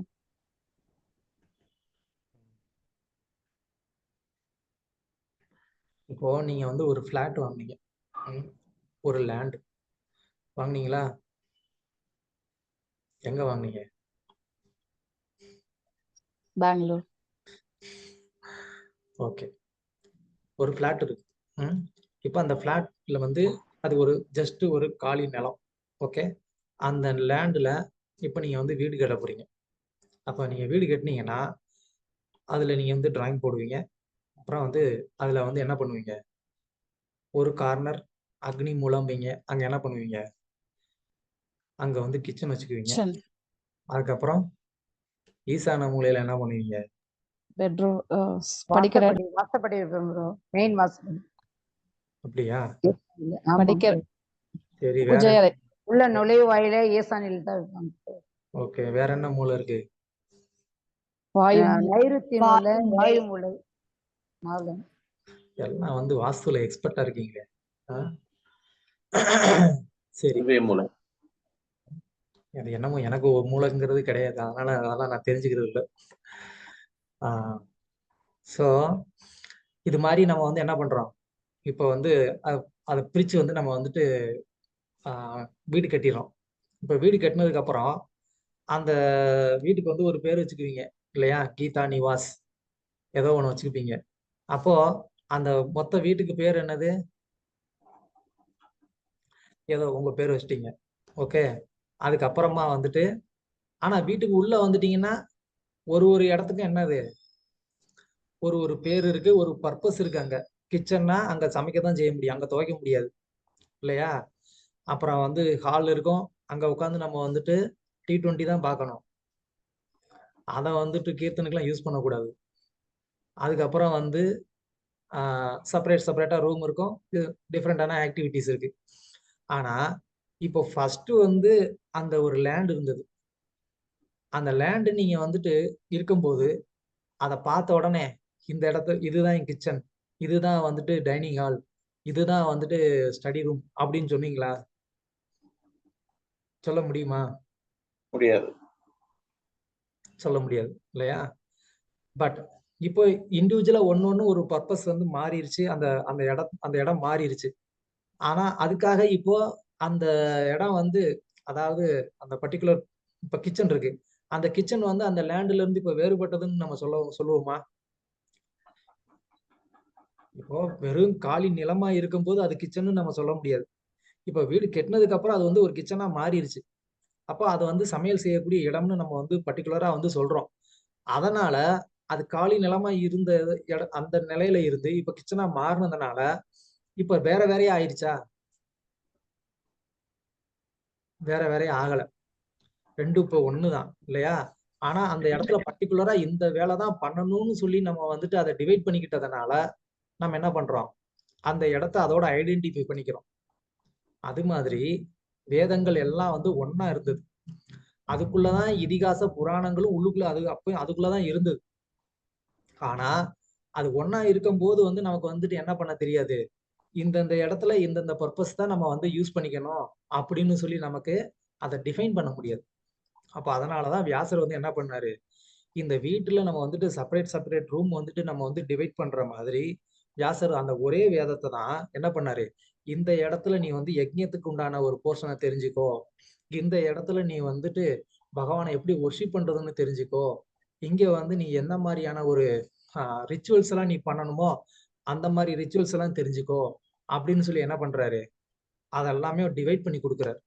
ஸோ அதனால இந்த வேதங்கள் எல்லாமே வந்துட்டு இந்த இதிகாச புராணங்கள் எல்லாமே வேதம் தான். அதனால அது வந்து வேதத்துல இருந்து தனிப்பட்ட ஒண்ணு அப்படின்னு நம்ம வந்து நினைச்சுக்க கூடாது அப்படின்றது நம்ம வந்து தெரிஞ்சுக்கணும். ஓகே, இப்போ வந்து இதுக்கு வந்துட்டு ஒரு அப்போசிஷன் வருது. அது எப்படி, வேதம் எல்லாம் வந்து ஒண்ணு அப்படின்னு சொன்னா, அதாவது வேதம் புராணங்கள் எல்லாம் ஒண்ணுன்னு சொன்னா, அப்ப வேற வேற பேர் வச்சிருக்கிறாங்க.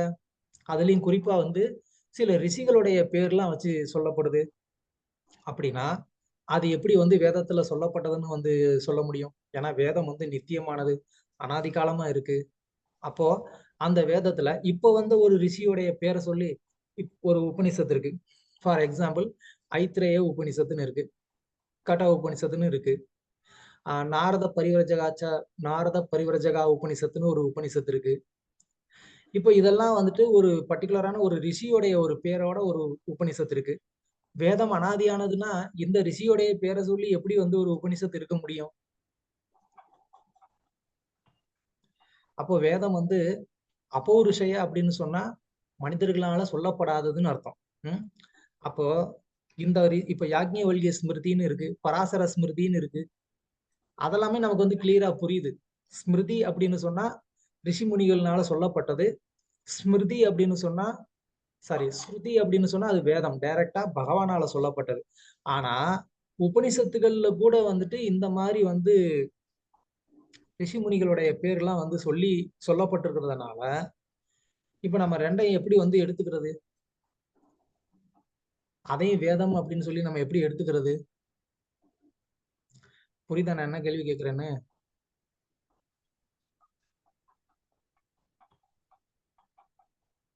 They are representative of Bhagavan தானே பிரபு?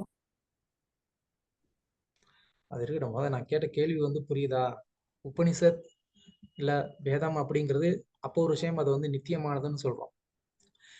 அப்போ இந்த புராணங்கள் இது எல்லாமே வந்து என்ன பண்றோம், அதுவும் வேதத்துல ஒண்ணுன்னு சொல்றோம். அப்படின்னா இது வந்து அபௌருஷயமா தான் இருக்கணும். ஓகே, அதாவது மனிதர்களால ரிஷி முனிகள்னால சொல்லப்படாததா தான் இருக்கணும். ஆனா நமக்கு வந்து பார்க்கும்போது அது எப்படி தெரியுது, ஆல்ரெடி வந்து ஒரு ரிஷி முனிகளை வந்து தான் அதை சொல்ற மாதிரி வந்து நமக்கு படிக்கிறோம் இல்லையா? ஸ்கந்த புராணம்னா என்ன, அது இப்போ வந்து ஸ்கந்தன் இந்த ஒரு தேவரை பத்தின ஒரு புராணம் இல்லையா?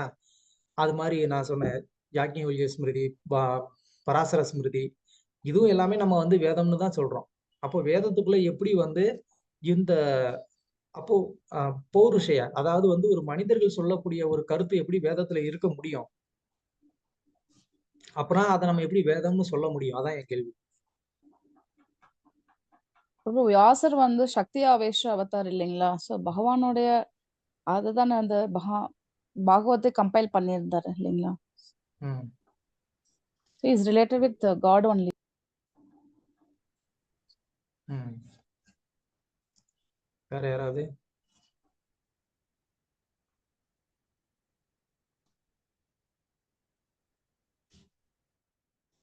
இவங்க எல்லாம் பகவானோட பிரதிநிதி தாங்கண்ணே பிரபு, அதனால அதை நம்ம ஏற்றுக்கொள்ள பிரபு.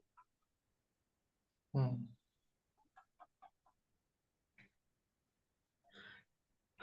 ஓகே. ஸோ இதுக்கு வந்து 2 விதமா ஆன்சர் இருக்கு. ஒண்ணு வந்து என்ன அப்படின்னு சொன்னா, இது நானே முன்னாடியே சொல்லிட்டேன், ஆன்சரை சொல்லிட்டேன் நானு. அது என்ன அப்படின்னா, எப்படி வந்து இந்த ஸ்மிருதிகள்லயோ புராணங்களோ அது வந்து ஒரு ரிஷிகளுடைய பேர் இருக்குன்னு நம்ம சொன்னா கூட, உபனிஷத்துகள்லயே வந்துட்டு இந்த மாதிரி ஒரு ரிஷிகளுடைய பேர்ல உபனிஷத்து இருக்கு. ஏன்னா உபனிஷத்து அப்படிங்கிறது டைரக்டா அது வந்து ஸ்ருதி அப்படின்னா பகவானால நேரடியா சொல்லப்பட்டதுன்னு அர்த்தம். அதுலயே வந்து இந்த மாதிரி ஒரு ரிஷிகளுடைய பேரோட அந்த உபனிஷத்து இருக்கு அப்படின்னு சொன்னா, அப்போ ஆஹ் அதை நம்ம எப்படி வந்து எடுத்துக்கிறது? அது அனாதியானது அப்படின்னு சொன்னா, சோ அதாவது இந்த வேதமானது ஒவ்வொரு சதுர்யுகத்திலையும் வந்து என்ன ஆகுது, திரும்ப திரும்ப வந்து அது வந்து எழுதப்படுது. இப்போ இந்த சதுர்யுகத்தோட எண்டுல இருக்கிறோம். இந்த எண்டுல இப்போ நமக்கு ஆல்மோஸ்ட் வந்து வேதம் வந்து பாதி காணாம போயிடுச்சு, ஆல்மோஸ்ட் காணாம போயிடுச்சு. அப்போ இந்த கலியுகத்தோட எண்டுல என்ன ஆயிரும், இந்த வேதம் முழுமையா காணாம போயிடும். அதுக்கப்புறம் திரும்ப அடுத்த சதுர்யுகம் வரும்போது என்ன ஆகும், வேதம் எதுவுமே இருக்காது. அது வந்து என்ன ஆகணும், திரும்ப வந்து வரணும். ஸோ அப்போ ஆல்ரெடி இந்த சதுர்யுகத்துல இருந்த அந்த வேதங்கள் தான் என்ன ஆகும், அடுத்த சதுர்யுகத்திலையும் திரும்ப அது வந்து வரணும். அப்போ அடுத்த சதுர்யுகத்துல வரும்போது இப்ப நம்ம இந்த உடலை விட்டு போயிடலாம். ஆனா ரிஷி முனிகள்லாம் வந்து என்ன பண்ணுவாங்க, அவங்களாம் யுக கணக்குல அவங்க வந்து வாழ்வாங்க. அவங்களுக்கு அந்த அளவுக்கு வாழ்க்கை இருக்கு, அவங்களுக்கு திவ்யமான ஞானமும் இருக்கு. அப்போ அவங்க என்ன பண்றாங்க, திரும்ப அந்த வேதத்தை அவங்களுடைய அந்த ஞானத்துல இருந்து அவங்க வந்து திரும்ப வந்து சொல்றாங்க. அப்படி சொல்லும் போது அது வந்து என்ன ஆகுது, அது வந்து ஆஹ் அவங்களுடைய பேர்ல வந்து குறிப்பிடப்படுது. அதனால அதுக்காக வந்து வேதம் அவர்னால சொல்லப்பட்டதுன்னு அர்த்தம் கிடையாது. அவர் வந்து என்ன பண்றாரு, அவர் அந்த சதுர்யுகத்துல திரும்ப அதை வந்து ரீப்ரொடியூஸ் பண்றாரே தவிர அவர் வந்து தொகுக்கல. சோ அதனால அந்த ரிஷிமுனிகளுடைய பேர்ல இருந்தா கூட நம்ம வந்து இந்த வேதமானது ஆஹ் அவங்கனால சொல்லப்பட்டது அப்படின்னு நம்ம நினைச்சுக்க தேவையில்லை. ஓகே. ஸோ இது வந்து போர் அடிக்குதா, ஏன் இது வந்து ப்ரோ பேசிட்டு இருக்கிறாரு, இன்னைக்கு பாகவதத்தை பத்தி பேச மாட்டாரா அப்படின்னு. ஏன் இது நான் சொல்லிட்டு இருக்கிறேன்னா, பாகவதத்துடைய முக்கியத்துவம் நமக்கு வந்து புரியணும். பாகவதம் அப்படிங்கிறது வேதம் தான். ஏதோ பாகவதத்துல வந்து 2 கதை இருக்கிறதுனால அது படிக்கிறதுக்கு நமக்கு வந்து ஈஸியா இருக்குங்கிறதுக்காக நம்ம படிக்கல. பாகவதம் அப்படிங்கிறது அது டைரக்டா அது வந்து வேதம் அப்படிங்கறத நம்ம வந்து புரிஞ்சுக்கணும். அப்படின்னாதான் பாகவதத்துக்கு நம்ம வந்து ஒரு முக்கியத்துவம் கொடுப்போம். அதுக்காக தான் நான் இப்போ இவ்வளவு தூரம் நான் வந்து கஷ்டப்பட்டு எக்ஸ்பிளைன் பண்ணிட்டு இருக்கிறேன். ஸோ புராணம் அப்படிங்கிறதும் வேதம் தான் அப்படிங்கிறத நம்ம வந்து புரிஞ்சுக்கணும். பிரபு ஒரு சின்ன டவுட் பிரபு, இப்போ இந்த காலி இடம் சொன்னீங்களா பிரபு, அது வேதத்துக்கு வந்து எக்ஸாம்பிளாகவும் நம்ம கிச்சன் மற்ற ரூம் எல்லாம் சொல்லும்போது இதிகாசம் புராணங்கள் அது மாதிரி எடுத்துக்கீங்க பிரபு. அதுக்கு தான் சொன்னேன். அப்போ வந்து அந்த வேதம் வந்து காமனாகவும் இந்த இதிகாசம் புராணம் வந்து ப்ராப்பராகவும் எடுத்துக்கிறது. Specific purpose. ஓகே. தனிப்பட்ட ஒரு உபயோகம். ஓகே. இப்போ இந்த வேதத்துக்கும் புராணத்துக்கும் எந்த வித்தியாசமும் இல்லை அப்படின்னு சொல்றதுக்கு வந்து இன்னொரு ஒரு உதாரணம் வந்து நம்ம கொடுக்கலாம். இந்த வேதத்துல சொல்லப்பட்டிருக்கிறது தான் புராணத்திலையும் சொல்லப்பட்டிருக்கு அப்படின்னு சொல்லி. ஸோ அப்போ அதுல வந்து இன்னொரு ஒரு கேள்வி வருது. வேதம் அப்படிங்கிறது வந்து வைதிக சம்ஸ்கிருதத்துல வந்து இருக்கு. ஆனா புராணம் அப்படிங்கிறது வந்து அந்த வைதிகமான ஒரு சம்ஸ்கிருதத்துல இல்லை. அது வந்து ஒரு பொயட்டிக் வே, ஒரு கவிதை நடையில வந்து இருக்கு. அப்புறம் எப்படி 2 ஒண்ணுன்னு சொல்றது அப்படின்னு வந்து ஒரு கேள்வி. அதுக்கு எப்படி ஆன்சர் பண்ணுவோம்? வேத வேத வேத மந்திரங்கள் இருக்கக்கூடிய அந்த ஒரு முறை வேற, ஆனா புராணத்துல இருக்கக்கூடிய அந்த சமஸ்கிருதம் அந்த முறை வேற. அப்ப 2 எப்படி ஒண்ணுன்னு சொல்றது?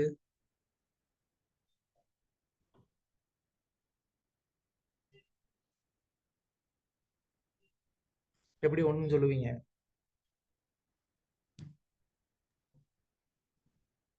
காலம்ங்கிறது ஒவ்வொரு யுகத்துல நடந்தது, அந்தந்த யுகத்துக்கு தகுந்த மாதிரி இருக்குங்க. ம்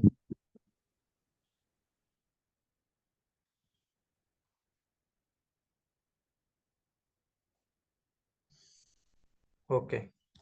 அதாவது இப்ப நான் சொன்ன மாதிரி வேதம் அப்படிங்கிறது வந்து ஒரு வைதிக சமஸ்கிருத மொழியில வந்து இருக்கு. அப்ப அந்த வைதிக சமஸ்கிருத மொழியை வந்து பலர் வந்து என்ன பண்ணிக்க முடியாது, படிச்சு புரிஞ்சுக்க முடியாது.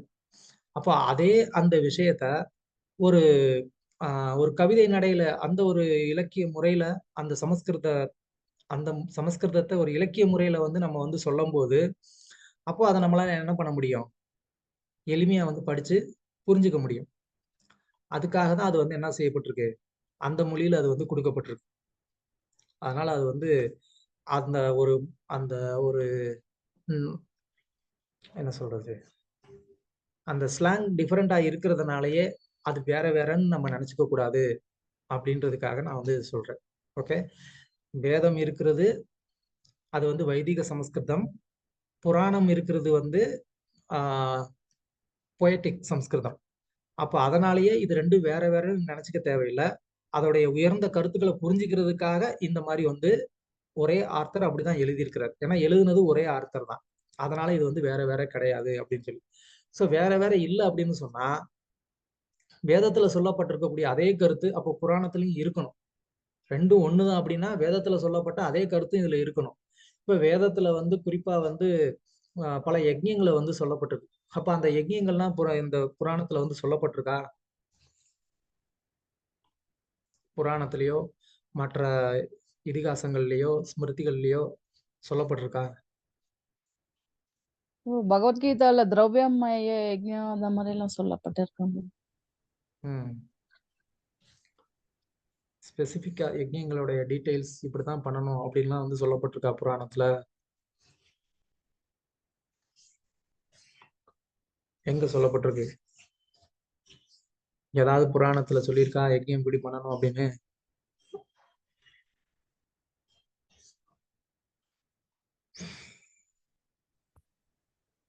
பிரபு அது 4 விதமா பிரிச்சிருக்குல்ல, அதுல வந்து பிராமணா, அதுல வந்து யஜ்ஞம் எப்படி செய்யணும்னு சொல்லப்பட்டிருக்குல்ல பிரபு.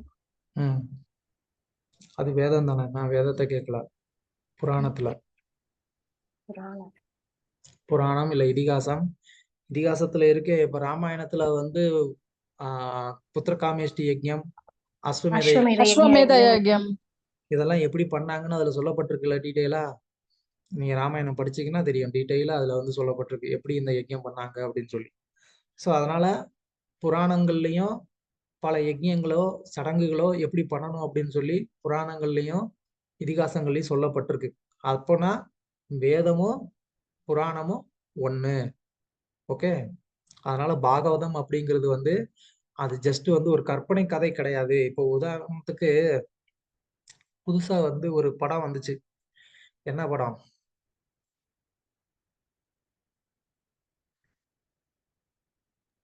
சும்மா சொல்லுங்க. கல்கின் கூட வந்திருக்கு பிரபு இப்போ ரீசன்ட்டா. பாத்தீங்களா, நான் குழு கொடுக்காமலே கரெக்டா ஆன்சர் சொல்றீங்க பாத்தீங்களா? ஆமா, I didn't go yesterday but my family went. போன நான் கேட்கல, ஆனா வந்து குழு கொடுக்காமலே நமக்கு வந்து கரெக்டா ஆன்சர் வருது பாருங்க. ஓகே, சோ அந்த கல்கி படம் வந்து அவங்க என்ன சொல்றாங்க, அது அவங்க வந்து ஒரு மித்து தான் அப்படின்னு சொல்றாங்க, ஒரு கற்பனை கதையை வந்து அப்படி வந்து சொல்றாங்க. அதாவது அவங்க படம் எடுத்தது வேணா அதோட கற்பனைன்னு நம்ம வச்சுக்கலாம். ஆனா அவங்க சொல்ல போற ஒரு விஷயம் என்னன்னா அந்த கல்கிங்கிறதே ஒரு கற்பனை அப்படின்றதான் அவங்க வந்து சொல்ல வர்றாங்க இல்லையா? அப்படின்னா பொதுவா வந்து ஆராய்ச்சியாளர்களுக்கு ஒரு கருத்து என்ன அப்படின்னா, இந்த புராண கதைகள்லாம் வந்து ஒரு கற்பனை கதை அப்படின்னு சொல்லி ஒரு கருத்து அவங்களுக்கு உண்டு. ஸோ இந்த புராண கதைகள் கற்பனை கதைகள் கிடையாது, இது வந்து உண்மைதான் அப்படின்னு எப்படி சொல்லுவீங்க?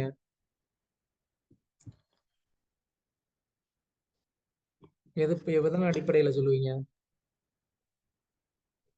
வேத அடிப்படை தான் பிரபு. இப்ப குருக்ஷேத்திர போர்க்களம் நடந்திருக்குன்னா அதை எழுதியிருக்காங்க த்ரூ பகவத். வேற ஏதாவது? இதிகாசம் அப்படின்னாலே இவ்வாறு நிகழ்ந்ததுன்னு தானே இருப்பாங்க, உண்மைதானே? அது வந்து நடந்தது தானே சொல்றாங்க. எப்படி நிரூபிப்பீங்க? ஸோ அதற்கான ஒரு அத்தாட்சிலாம் இருக்கும் பிரபு, விட்னஸ்லாம். நம்ம விட்னஸ் எல்லாம் வீக்னஸா இருக்கே. பிரபு இப்போ ஸ்ட்ராங்கான ஒரு விட்னஸ் சொல்லுங்க. ஃபார் எக்ஸாம்பிள் துவாரகா போயிருக்கேன் பிரபு. அந்த கடல் கடியில இப்ப இருக்கிறதெல்லாம் கூட இப்ப எல்லாம் சயின்டிஸ்ட் எல்லாம் பார்த்து எடுத்திருக்காங்க இல்லைங்களா, அந்த பேலஸ் எல்லாம். Okay, very good. அது இருக்கு. கொஞ்ச நேரத்துக்கு முன்னாடி நம்ம ராமர் பாலம் சொன்னோம். ராமர் பாலம் இன்னமும் இருக்கு, இப்பவும் இருக்கு. நாசா சேட்டலைட்ல இருந்தே போட்டோ எடுத்து இப்படி ஒரு பாலம் இருக்குன்னு போடுறான் இல்லையா? பிரபு யாரோ சொன்னாங்க இன்னும் கல்லு மிதக்குது பிரபு அப்படின்னு. அப்படிலாம் வந்து பல எவிடன்ஸ் வந்துட்டு நம்ம கிட்ட இருக்கு. அதனால வந்து இந்த புராணங்கள்ல சொல்லப்பட்டிருக்கக்கூடிய கதைகள் எல்லாம் கற்பனை கிடையாது. அதே மாதிரி வேதமும் கற்பனை இல்லை, அது வந்து உண்மையானது. அதே மாதிரி அதோட தொடர்பு கொண்டிருக்கக்கூடிய இந்த புராணங்களும் கற்பனை கிடையாது. ஓகே, ஸோ அப்படிப்பட்ட வேதம், அந்த வேதத்தில் இருக்கக்கூடிய இந்த புராணங்கள், இது எல்லாமே இப்போ வந்து ஒண்ணுதான் அப்படின்னு வந்து நம்ம வந்து பார்த்துட்டோம். ஓகே, 4 புராணங்கள் பார்த்தோம், அதுல இருக்கக்கூடிய உட்பிரிவுகள் பார்த்தோம். அதுக்கப்புறமா வந்துட்டு புராணங்களுக்கும் புராண இதிகாசங்கள் எப்படி வந்து வேதத்தோட ஒன்னா இருக்கு, அதாவது ஒரே இதுதான் அப்படிங்கறத நம்ம வந்து பார்த்தோம். இப்போ இந்த புராணங்கள்ல 18 புராணங்கள் இருக்கு. அந்த 18 புராணங்கள் வந்து 3 கேட்டகரியா வந்து பிரிக்கிறாங்க. சாத்வீக புராணம், ராஜசீக புராணம், தாமசீக புராணம்னு சொல்லிட்டு அதை வந்துட்டு 3 கேட்டகரியா வந்து பிரிக்கிறாங்க. ஸோ 6 புராணங்கள் 3 கேட்டகரியா வந்து பிரிக்கிறாங்க. சாத்வீக புராணங்கள் 6, ராஜசீக புராணங்கள் 6, அப்புறம் வந்து தாமசீக புராணங்கள் 6. ஸோ இது வந்து ஐ திங்க் கூர்ம புராணத்துல இது வந்து சொல்லப்பட்டிருக்கு. இந்த மாதிரி 6 புராணங்களா பிரிக்கப்பட்டிருக்கு அப்படின்னு சொல்லி. ஏன் அதை மாதிரி வந்து பிரிக்கணும் அப்படின்னு சொன்னா, ஒவ்வொரு புராணங்களையும் டிஃபரெண்டான கருத்துக்கள் வந்து இருக்கும். தாமசீக புராணங்கள் தாமசீக கடவுளை வந்து முழுமுதற் கடவுளாகவும் அவங்கதான் உயர்ந்தவங்க அப்படின்னு வந்து சொல்லப்பட்டிருக்கும். ராஜசீக புராணங்கள் தேவர்களும் அந்த வழிபாடு ரொம்ப உயர்ந்ததுன்னு சொல்லப்பட்டிருக்கும். சாத்வீக புராணங்கள்ல வந்துட்டு விஷ்ணுவோடைய வழிபாடு வந்து முதன்மையானதா வந்து சொல்லப்பட்டிருக்கும். அப்போ 3 விதமான புராணங்கள்லயும் 3 விதமான கருத்துக்கள் இருந்தா, அப்ப நம்ம எதை வந்து சரின்னு நம்ம வந்து புரிஞ்சுக்கிறது, எது உண்மைன்னு எடுத்துக்கணும், எதை வந்து உண்மைன்னு எடுத்துக்கிறது? 3மே பகவானுடைய முக்குணங்கள்ல இருக்கார், ஆனால் பகவான் அதுக்கு உட்படுறது இல்லை இல்லைங்களா? எது நம்ம பிரதானமா எடுத்துக்கிறது? இப்போ சாத்விக். Very good. சாத்வீக புராணங்கள் தான் நம்ம வந்து பிரமாணமா எடுத்துக்கணும். ஏன்னா தாமசீக புராணங்களோ ராஜசீக புராணங்களோ அது அந்த வகையான மக்களுக்காக அது வந்து கொடுக்கப்பட்டிருக்கு. அது உண்மைங்கிறதுக்காக கொடுக்கப்படலை. அது அந்த குணத்துல இருக்கக்கூடிய மக்கள் அவங்களையும் வந்துட்டு பக்தியில ஈடுபடுத்தணும் அப்படிங்கிறதுக்காக தேவி பாகவதம்னு இருக்கு. தேவி பாகவதத்துல வந்து தேவி தான் வந்து முழுமுதற் கடவுள்னு சொல்லப்பட்டிருக்கும். சிவபுராணம் இருக்கு, அதுல சிவபெருமான் தான் முழுமுதற் கடவுள்னு சொல்லப்பட்டிருக்கும். அப்போ அந்த தம குணத்துல இருக்கக்கூடிய மக்கள் அந்த புராணங்களை படிக்கும் போது அவங்களுக்கு வந்து ஒரு நம்பிக்கை வரும். கரெக்டு, நான் வந்து கும்பிடுற கடவுள் முழுமுதற் கடவுள் அப்படின்னு அவங்களுக்கு வந்து முழு நம்பிக்கை வரும். அப்ப என்ன பண்ணுவாங்க, அதுல வந்து முழுமையா அவங்க வந்து ஈடுபடுவாங்க. அதுக்காக தான் அந்த மாதிரி சொல்லப்பட்டிருக்கு. ஆனா எதை பிரமாணமா எடுத்துக்கணும்? சாத்வீக புராணங்கள்ல சொல்லப்பட்டிருக்கக்கூடிய கருத்துக்களை தான் பிரதானமா எடுத்துக்கணும். சாத்வீக புராணத்துல சொல்லப்பட்டிருக்கக்கூடிய கருத்துக்கு மத்த கருத்து வந்து முரண்பாடா இருந்தா எதை வந்து பிரமாணமா எடுத்துக்கணும்? சாத்வீக புராணத்துல சொல்லப்பட்டிருக்கக்கூடிய கருத்துக்களை பிரமாணமா எடுத்துக்கணும், மத்ததை வந்து விளக்கிடணும். ஸோ அதனால இப்போ 3 விதமான புராணங்கள், 3 கேட்டகரியா புராணங்கள் பிரிக்கப்பட்டிருக்குங்கிறத பார்த்துருக்கோம். அதுல இப்போ மகா புராணம் அப்புறமா வந்துட்டு புராணம் அப்படின்னு 2 கேட்டகரி. இந்த 18 புராணங்களையுமே வந்துட்டு மகா புராணம் அப்புறம் வந்துட்டு புராணம் அப்படின்னு சொல்லி 2 கேட்டகரியா வந்து பிரிக்கிறாங்க. எதனால வந்து 2 கேட்டகரியா பிரிக்கிறாங்க அப்படின்னு சொன்னா, அதாவது பாகவதத்துல வந்துட்டு பாகவதத்துல இல்ல, மகா புராணம் இல்ல புராணம் அப்படின்னு சொன்னா என்ன அர்த்தம் அப்படின்னு கேட்டா, மகாபுராணம் அப்படின்னு சொன்னா அதுல வந்து 10 விதமான கருத்துக்கள் வந்து சொல்லப்பட்டிருக்கும். அந்த 10 விதமான கருத்துக்கள் எந்த புராணங்கள்ல சொல்லப்பட்டிருக்கோ அப்போ அந்த புராணத்தை மகாபுராணம்னு சொல்லுவாங்க. அதே இதுல வெறும் 5 கருத்துக்கள் மட்டும் சொல்லப்பட்டிருந்தா, 5 விஷயங்கள் மட்டும் வந்து சொல்லப்பட்டிருந்தா அப்போ அது வந்து ஜஸ்ட் புராணம்னு சொல்லுவாங்க. ஓகே, முதல்ல அது என்ன 10 விஷயம்ன்றத நான் சொல்றேன். இது வந்து ஸ்ரீமத் பாகவதம் 2வது ஸ்கந்தம் 10வது அத்தியாயம் முதல் ஸ்லோகத்துல வந்து சொல்றாங்க. அத்ர சர்க்கோ விசர்க்கஸ்ய ஸ்தானம் போஷணமூதய மன்வந்தரோ ஈஷானு கதா நிரோதோ முக்திராஸ்ரய. இதுல வந்து 10 விதமான அந்த விஷயங்கள் வந்து சொல்லப்பட்டிருக்கு. முதல்ல சர்க்க அப்படின்னு சொன்னா என்ன? Universal creation. இந்த படைப்பு சர்க்க அப்படின்னு சொன்னா முதல் தரமான படைப்பு பகவான் பண்ணக்கூடியது. ஓகே. 2வது விசர்க்க அப்படின்னு சொன்னா 2ஆம் தரமான படைப்பு பிரம்மனால செய்யப்படுறது. 3வது வந்து ஸ்தானம் அப்படின்னு சொன்னா பலவிதமான அந்த கிரகங்களை அதனுடைய நிலையில வந்து நிலை பெற செய்யறது. போஷணம் அப்படின்னு சொன்னா பக்தர்களை வந்து பாதுகாக்கிறதுன்னு அர்த்தம். 5வது வந்து உத்தி அப்படின்னு சொன்னா வந்துட்டு செயல்படுவதற்கான ஒரு உந்துதல் அப்படின்னு அர்த்தம். உத்தி. மன்வந்தர அப்படின்னு சொன்னா மனுக்களுடைய ஒரு வர்ணனை. அப்புறமா 7வது வந்து ஈசானு கதா அப்படின்னு சொன்னா பகவானுடைய இன்கார்னேஷனை பத்தின கதைகள். அப்புறமா நிரோத அப்படின்னு சொன்னா அழிவு, அனிகிலேஷன். அப்புறமா முக்தி அப்படின்னு சொன்னா லிபரேஷன். 10வது வந்து ஆசிரிய அப்படின்னா இந்த எல்லாத்துக்குமே வந்து அடைக்கலம், ஷெல்டர் அப்படின்னு சொல்லக்கூடிய கிருஷ்ணர் தான் ஆசிரியம். ஸோ இந்த மாதிரி பாகவதத்துல வந்து இந்த 10 விதமான கருத்துக்களும் முழுமையாக சொல்லப்பட்டிருக்கிறதுனால பாகவதம் அப்படிங்கிறது மகாபுராணம் அப்படின்னு சொல்லி கருதப்படுது. இப்ப சொன்னதுல இந்த 10 விஷயங்கள்ல 5 விஷயங்கள் மட்டும் வந்துட்டு ஒரு புராணத்துல சொல்லப்பட்டிருக்குன்னா அதை வந்து மகாபுராணம்னு கருத மாட்டாங்க. அதை வந்து வெறுமனையே புராணம்னு வந்து சொல்லுவாங்க. ஓகே. இப்போ 18 புராணங்கள் பார்த்தோம். அந்த 18 புராணங்கள் முக்குணங்கள் அடிப்படையில பிரிக்கப்பட்டிருக்குன்னு பார்த்தோம். அதுல சாத்வீக புராணங்கள் 6ன்னு பார்த்தோம். அந்த சாத்வீக புராணங்கள்லயும் மகாபுராணம் என்ன அப்படிங்கிறதையும் இப்ப நம்ம பார்த்திருக்கிறோம். அந்த மகாபுராணத்துல பாகவதம் அப்படிங்கிறது மகாபுராணம் அப்படிங்கிறத இப்ப நம்ம பார்த்திருக்கிறோம். ஏன் மகாபுராணம்? அதுல இந்த 10 விஷயங்கள் வந்து சொல்லப்பட்டிருக்கிறதுனால பாகவதம் அப்படிங்கிறது மகாபுராணம் அப்படின்னு நம்ம வந்து பார்த்திருக்கிறோம். சோ இப்போ இந்த பாகவதம் அப்படிங்கிறது ஒரு மகாபுராணம். இந்த பாகவத புராணத்துல நமக்கு இல்லாத கருத்துக்கள் அப்படிங்கிறதே வந்து கிடையாது. அதனால இந்த பாகவதத்தை வந்து நம்ம வேதிக் என்சைக்ளோபீடியா அப்படின்னு நம்ம வந்து சொல்றோம். இந்த பாகவதத்துல எல்லா விதமான கருத்துக்களும் இருக்கு. இந்த பாகவதத்துல அதாவது ஒருத்தர் இந்த பௌதிக உலகத்துல எப்படி தன்னுடைய வாழ்க்கையை அமைச்சுக்கணும், அதாவது தன்னுடைய ஒரு வர்ணத்திற்கு ஏத்த மாதிரி, ஆசிரமத்துக்கு ஏத்த மாதிரி தன்னுடைய வாழ்க்கையை எப்படி அமைச்சுக்கணும் அது சொல்லப்பட்டிருக்கு. அப்புறமா இந்த உடல் எப்படி வந்து ஒரு தாயின் கருவுல வந்து உருவாகுது, அது எப்படி வந்து செயல்படுது, அப்புறமா அந்த குழந்தை வந்து வெளியில வந்ததுக்கு அப்புறம் அது எப்படிலாம் வளருது, இது எல்லாமே ஒரு விஞ்ஞான பூர்வமான விஷயமும் பாகவதத்துல வந்து சொல்லப்பட்டிருக்கு. பாகவதத்துல விஞ்ஞான ரீதியான பல விஷயங்கள் வந்து சொல்லப்பட்டிருக்கு. அது வந்து இந்த தேகத்தை பத்தியா இருக்கட்டும், இல்லைன்னா வந்துட்டு அஸ்ட்ரானமி அதாவது வானவியலை பத்தியா இருக்கட்டும், அதுவும் வந்து சொல்லப்பட்டிருக்கு. ஓகே. ஸோ இப்போ நான் 2வது சொன்ன விஷயம் என்ன? அதாவது சயின்ஸ் அப்படின்னு சொன்னா இந்த ஒரு குழந்தை எப்படி உருவாகுதுங்கிறத பத்தின ஒரு சயின்ஸ். நீங்க பாகவதம் 3வது ஸ்கந்தம் படிச்சீங்க அப்படின்னு சொன்னா அதுல எப்படி வந்து ஒரு குழந்தை வந்து உருவாகுது, அந்த கர்ப்பத்துல நடக்கக்கூடிய விஷயம் என்னெல்லாம் டீட்டெயிலா வந்து 3வது ஸ்கந்தத்துல வந்து நீங்க படிப்பீங்க.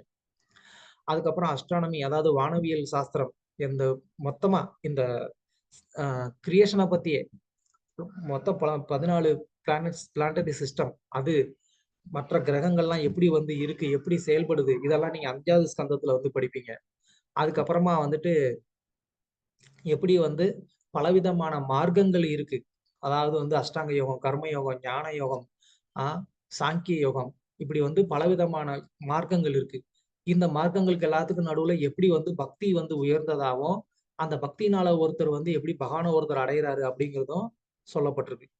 அதுக்கப்புறம் வந்து பாகவதத்துல பல மன்வந்தர கதைகள், அதாவது நம்மளுடைய பிரம்மாவுடைய ஒரு நாள்ல வந்து 14 மனுக்கள் வருவாங்க. அந்த 14 மனுக்கள், ஒரு மனுக்கு ஆயுள் காலம் 71 சதுரிகம். அது மாதிரி 14 மனுக்கள் வந்து அவங்க வந்து ஆட்சி பண்றாங்க. ஓகே. ஸோ அந்த மனுக்களுடைய ஆட்சியில என்னெல்லாம் நடக்குது அந்த கதைகள் வந்து சொல்லப்பட்டிருக்கு. அதுக்கப்புறம் பக்தர்களுடைய சரித்திரம் வந்து சொல்லப்பட்டிருக்கு. அதுக்கப்புறம் பகவான் எப்படிலாம் தங்களுடைய பக்தர்களை வந்து அவர் வந்து காப்பாத்துறாரு அப்படிங்கிறதும் சொல்லப்பட்டிருக்கு. அப்புறம் நம்ம முன்னாடியே பார்த்த மாதிரி பல சாதுக்களுடைய சரித்திரம் வந்து சொல்லப்பட்டிருக்கு. எஸ்பெஷலி தசமஸ்கந்தத்துல பகவான் கிருஷ்ணருடைய பூர்ணமான லீலைகள் வந்து சொல்லப்பட்டிருக்கு. 11வது ஸ்கந்தத்துல எப்படி ஒருத்தர் முக்தி அடைகிறதுங்கிறத வந்து சொல்லப்பட்டிருக்கு. 12வது ஸ்கந்தத்துல எதிர்காலம், அதாவது கலியுகம் இன்னும் வந்து போகக்கூடிய கலியுகத்துல எப்படி வந்து இந்த உலகம் வந்து இருக்கும், என்னெல்லாம் நடக்கும், அதுவும் வந்து சொல்லப்பட்டிருக்கு. ஸோ இந்த மாதிரி இந்த பாகவதத்துல நம்ம வந்து பல அற்புதமான விஷயங்கள் நம்ம வந்து கத்துக்க போறோம். ஸோ இதெல்லாமே வந்து பாகவதத்தினுடைய ஒரு குளோரி. இந்த மாதிரியான இந்த பாகவதத்தை படிப்பதற்கு நமக்கு வந்துட்டு ஒரு வாய்ப்பு கிடைச்சிருக்கிறது. அதெல்லாம் நம்ம வந்து செய்த ஒரு மிகப்பெரிய ஒரு பாக்கியம். பிரபுபாதருடைய கருணையினால நமக்கு அந்த பாகவதம் நமக்கு வந்துட்டு 18,000 ஸ்லோகங்களுக்கும் வந்துட்டு வியாக்கியானத்தோட நமக்கு வந்து கிடைச்சிருக்கு. அதையெல்லாம் நம்ம வந்து படித்து நம்மளுடைய வாழ்க்கையில நம்ம இந்த வாழ்க்கையிலே நம்ம வந்து பகவானை அடைவதற்கு அந்த பாகவதமும் பிரபுபாதரும் நமக்கு வந்துட்டு அனுகிரகம் பண்ணணும்னு சொல்லி நம்ம அவங்ககிட்ட பிரார்த்தனை பண்ணிக்கலாம். Hare Krishna. Thank you very much. So இன்னைக்கு ஜஸ்ட் நம்ம வந்து ஒரு இன்ட்ரோடக்ஷன்